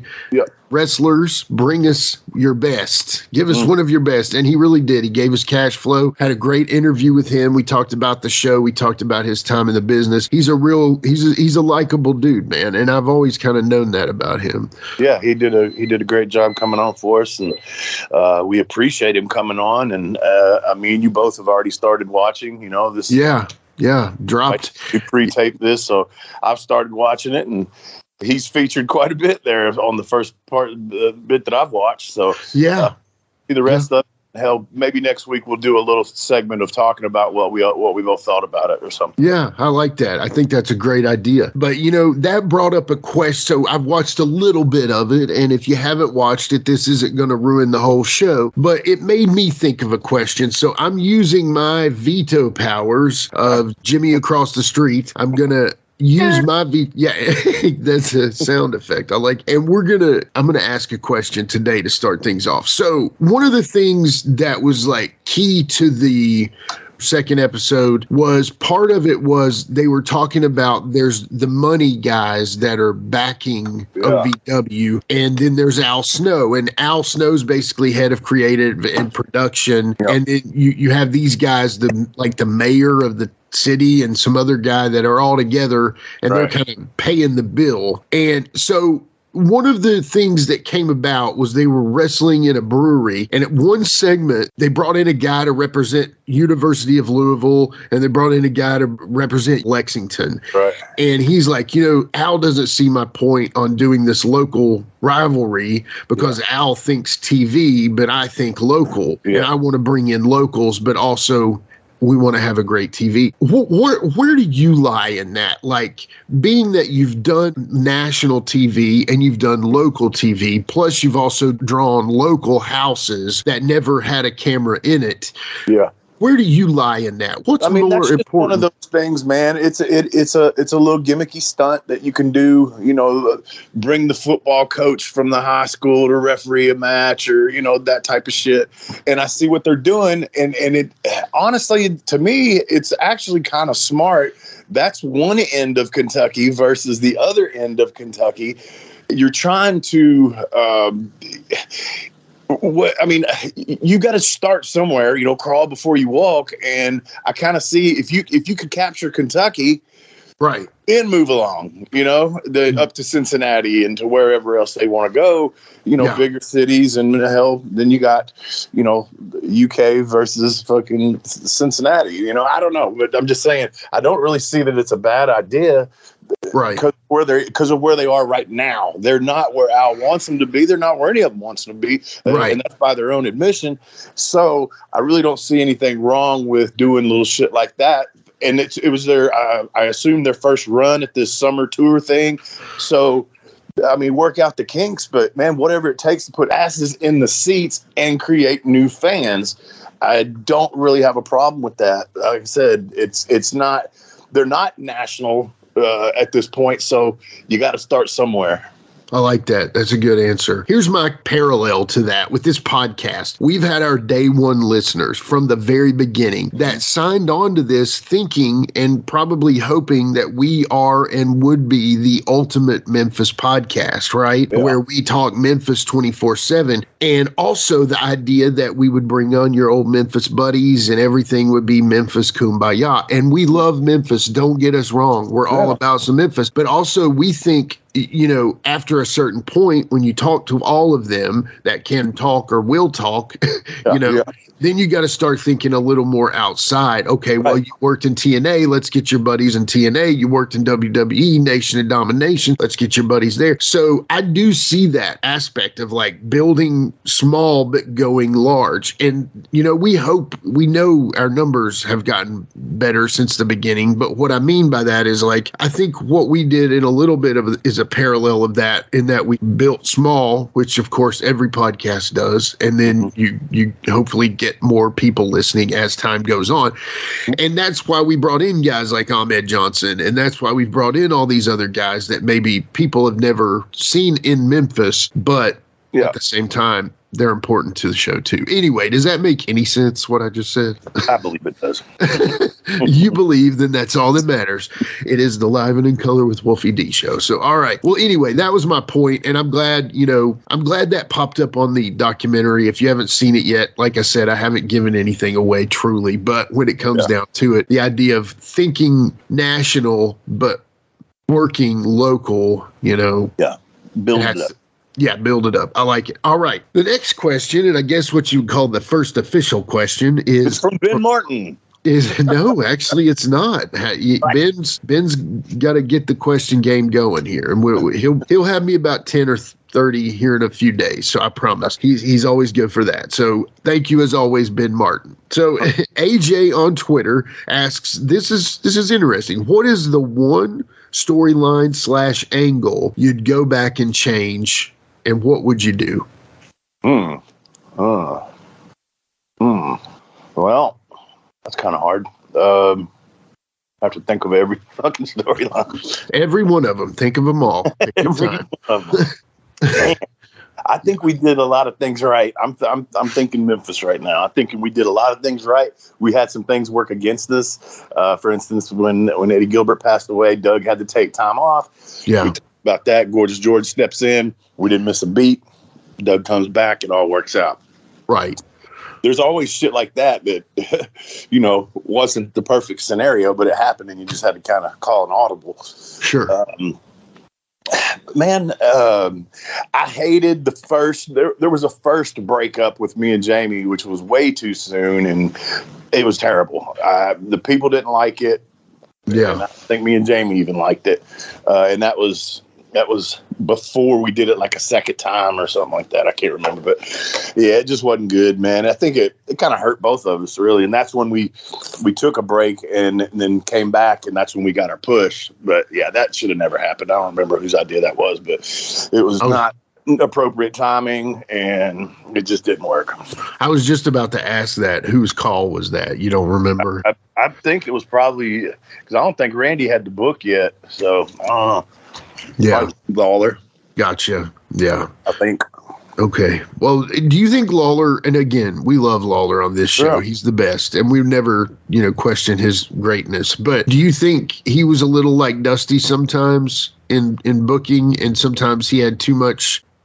No, I don't want to say it like he had too much pull because he's the king. But what I mean is, like, do you think that maybe him being on the show and being the star also kind of hurt sometimes the other storylines? Probably. I mean, it's very easy to give yourself a storyline. It's easy, right? But booking for other people is not as easy. Sure. That takes a different sort of person. Not to say that he can't do that and hasn't done that, but at that time as well, if indeed it was him booking at that time, it's I don't want to say like he didn't care, but it's just like, okay, that's a good idea. We'll go with that. Okay. The thought wasn't that deep into anything, probably. Got it. That makes total sense. And I get that. That makes total sense. Yeah, I like that. All right, cool. Well, thank you, AJ on Twitter. Thank you for that question. Definitely appreciate that. All right. The last question of the day is from Panthers fan on Instagram. And he asked this question. He says, what's one current character, guy that you'd like to get a chance to work? Who would I like to work that I heard? A current person, huh? Yeah, current. Well, see, again, I don't know all those guys. Let me think who I've seen out there. I guess Darby Allin will let me throw him around anywhere I want. Yeah. That's kind of fun. Trying to think of people that, I haven't worked or don't know. I mean, there's a lot of talent out there, man. There is, we not just me and you and, a lot of the veterans and people, even the fans,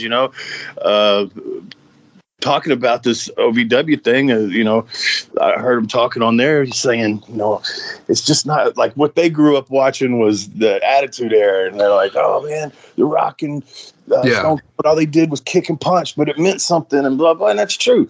But now it's, a lot more choreographed moves and things that just really can't even happen unless you're doing it with each other. Right. Yeah.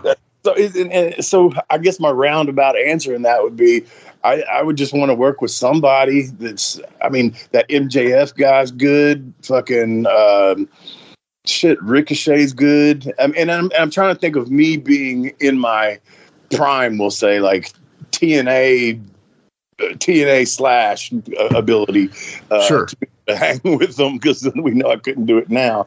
But yeah, man, there's a lot of those guys that as long as whoever it may be would listen a little bit, and I've never been one to you know, depending on how green the person is, or, you know, if I've seen them work and I know they're decent and they have good ideas, I'll always listen to somebody else's suggestions and stuff. But ultimately, I'd like to put it together, you know, and then I'll throw your stuff in there where you want it. But yeah, so I don't know if there's anybody that I could say just, oh yeah, man, that one right there. But there's quite a few of them. I'm sorry that when I have questions like that, I know they want a specific person, probably hoping it's their favorite, but I just don't have a specific answer, and I don't watch it enough to have that solid answer of, hell yeah, let me work with that dude, man, you know?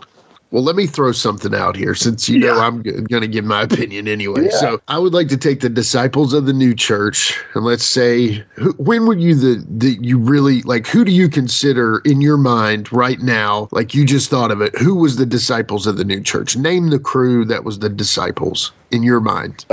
Me and Brian, Jim, and Belladonna. Okay, so throw that crew versus the Wyatt family, dude. That would have been fun. Now, I know there were some big boys mixed with, but Brian was big too. So Brian, you would have that. Yeah, but I just could see some fun stuff with that. Just dark versus dark, and just who can out dark each other. Yeah. You got the devil himself versus Bray Wyatt on the microphone. Good Lord, you know, that's worth the price of admission alone, man. Yeah. And then you all in the ring, I think you would more than handle yourself. I mean, you might want to bring in Sin on this one too, you know, like bring in Sin Bodhi on this one, because, you know, you might need some help with because Belladonna's tough, no doubt, but, you know, no disrespect, but I don't know if she can handle Braun Strowman, but probably not. put the biggest on her and then let Brian handle somebody else. Yeah. Anyway, no, I like to, you know, seen that. I know there's other ideas, you know what I mean? Like, for some reason, something like you and Seth Rollins working together would be fun, I think. You and Finn Balor could really do well. I do think you and MJF would have worked well, but I just don't, I'm not seeing the immediate storyline that would put it together, but I think that would be fun. You know, I mean, that's the beauty of someone like you and your style of wrestling. I feel like you could have really worked with almost anybody as long as they were willing to work. You know, I did hate working guys that were a lot bigger than me, especially later on when I couldn't fly as much as used to could, because you're just so limited on what you can do working somebody like fucking Mabel. I mean, that's with anybody really working him, but, you know, just guys that are super giants like that, it's like hard to do anything. You know, now you'll see a small guy do something to a big giant guy that, like, back in the day, you got your ass reamed for, you know? You know, what the fuck you think you're doing suplexing him? You know? No, seriously, that was stuff that was taken into consideration. Oh, look, he's too big for me to suplex, so I can't do that. But now, hey, whatever you can do. If you can do the now, what would we call it? The now defunct, meaningless Canadian Destroyer, which was everybody's favorite move a couple of years ago, is now a no-sell spot, apparently. Yeah, it's the DDT now. It's just I think it's gotten worse than that with that. I agree, dude. Yeah. And man, these guys can do some great stuff, but when Orange Cassidy and the dude in the mask sat there and traded them back and forth, come on, man. Yeah. Come on.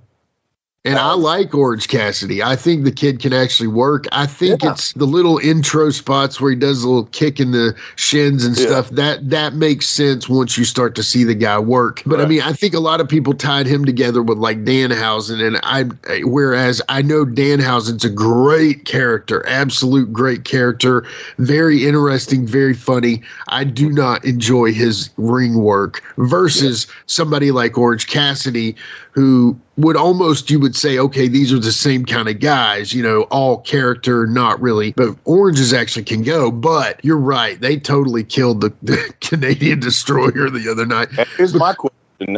I know this is Ask Wolfie anything, but I'll ask Jimmy. Remember, we talked about this, keeping him out of the ring. And I know he's hurt. He's going through an injury or whatever. But are they going to be able to? Because he had the height, and now it's like, and so are they going to be able to bring that back? They're gonna have to. They're gonna have to double down on the character part, I think, and they're just gonna, if they're gonna bring him back in a perspective that's gonna matter. And that's the other thing, dude, is you've got so much stuff they're trying to cram. I mean, they've got 3 shows now spread across 3 days, and I still seem to see the same guys on the show. It's like they added extra shows to say we got so much talent, but I'm still seeing the same dudes. And I know you got to have your champion MJF on there, and then whoever he's working. I know that's important. I know you got to have all these guys, but I swear to God, I still see the same guys. And I really want to like AEW. I really do. Honestly, I'd give it a concerted effort because I want there to be that extra option. I mean, think about it. For you as a wrestler who were, at the point that you had worked in WWE and then you go back to Memphis after the WWE's run's over, but you're thinking, okay, well, at least there's still WCW. Okay, so I've got 2 options. If things go right, I may not go to WWE for a little bit, but I can go to WCW. Well, that goes away, then TNA opens. Obviously, TNA is a breath, like you're thinking, okay, maybe this will be something now. I've got another option. It's always good to have options, right? As a wrestler. For sure. It's great for the boys, yeah.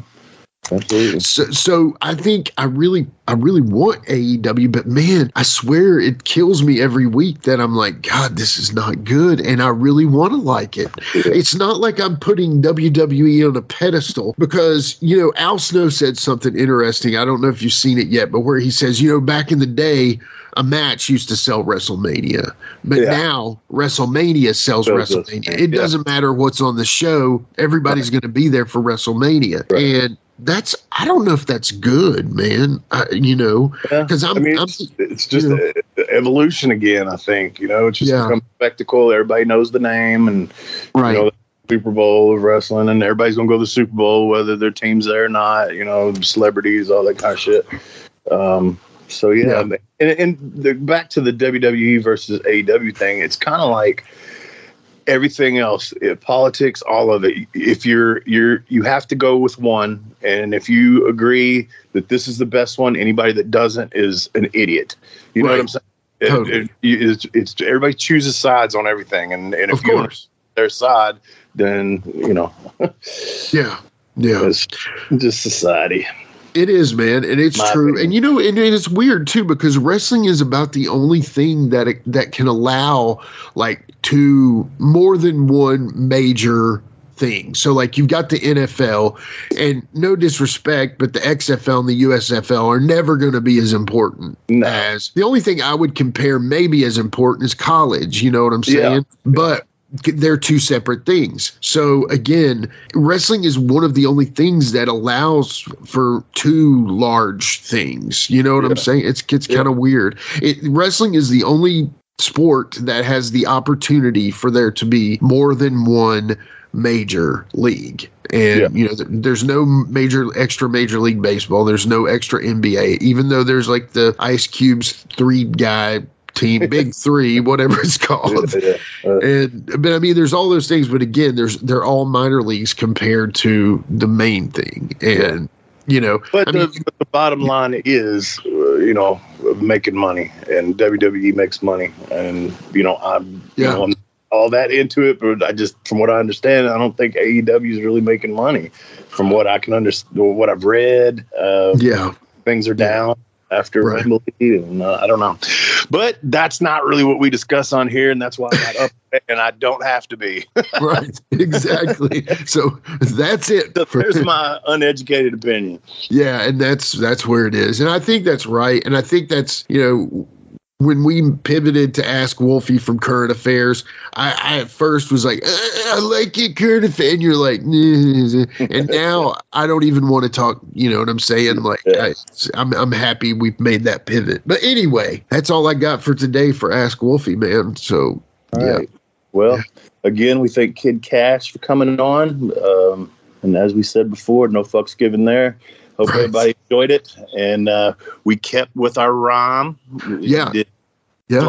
Trash / cash flow, KID KASH, / So I don't know. Have we run out of those? Who can we get for next week that would sound Are we going to get to is the rhyming streak broken? I don't know. I think Yeah.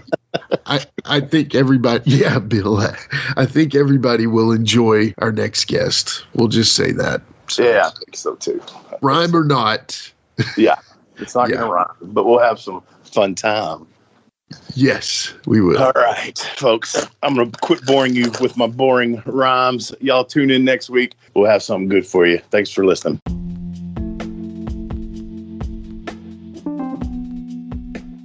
And now a word from our sponsor.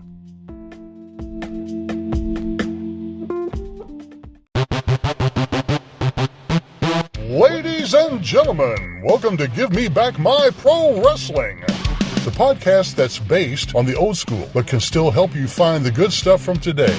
Jimmy Street and the Plastic Chic, Jared, are the undisputed tag team champions of the wrestling podcast world. From thought-provoking topics to superstar interviews to action figure expertise. This team does it all. And all they ask is, give me back my pro wrestling.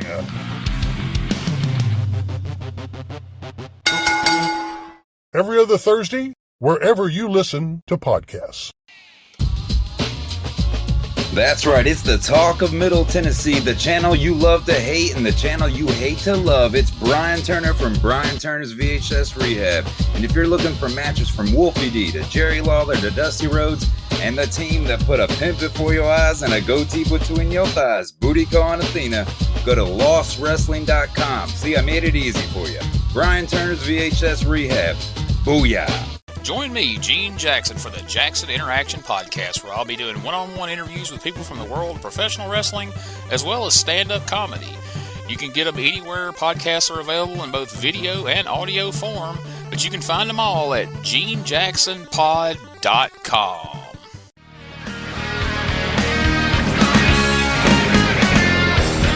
This is your rock star ring announcer, Aaron Camaro.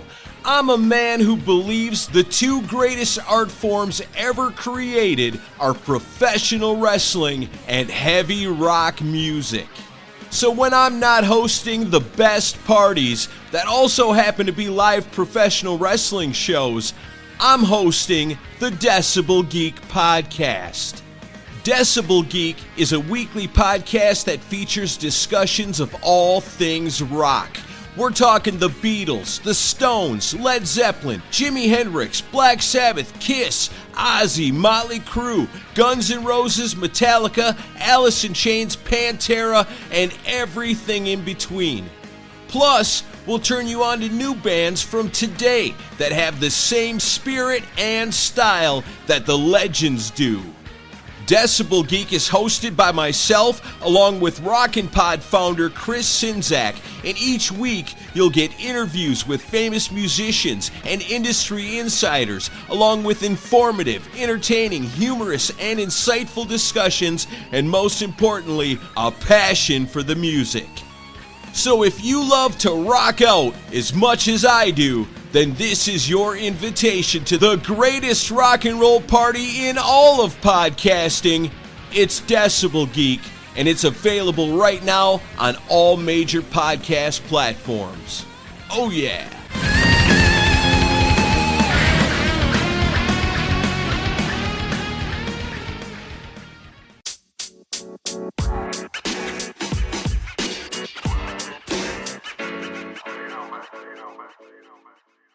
So that was another great episode. Hey, Wolfie, tell them where they can find you on social media. Jimmy, they can find me in the club, bottle full of bub. I'm just kidding. They can find me on Facebook.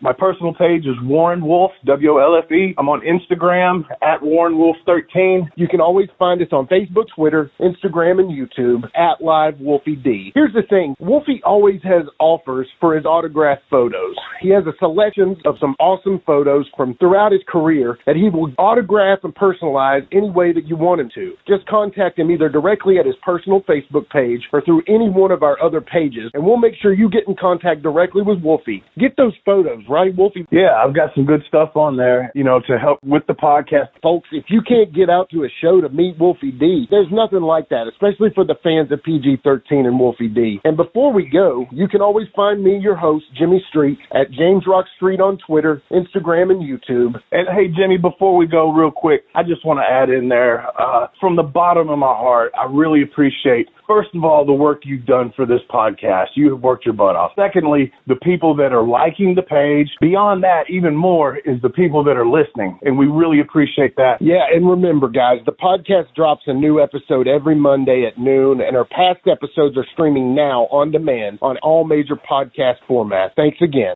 I got a cap for your dome. He got a cap for your dome. I got a cap He for got your a dome. cap for your dome. For your dome. He got a cap for your dome.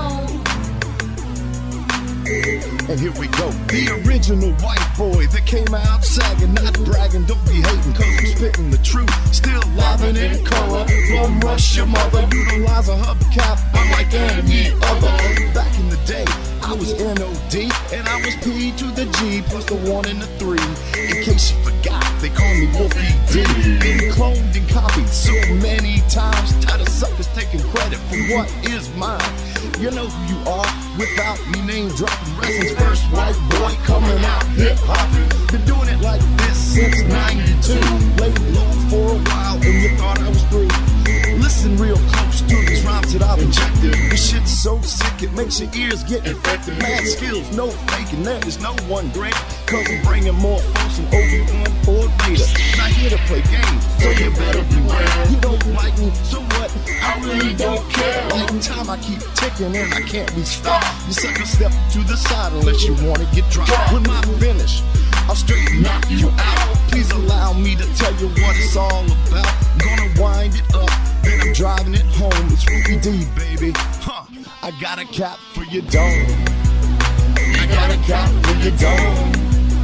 We got a cap for your dome. We got a cap for your dome. This has been a James Rock Street production.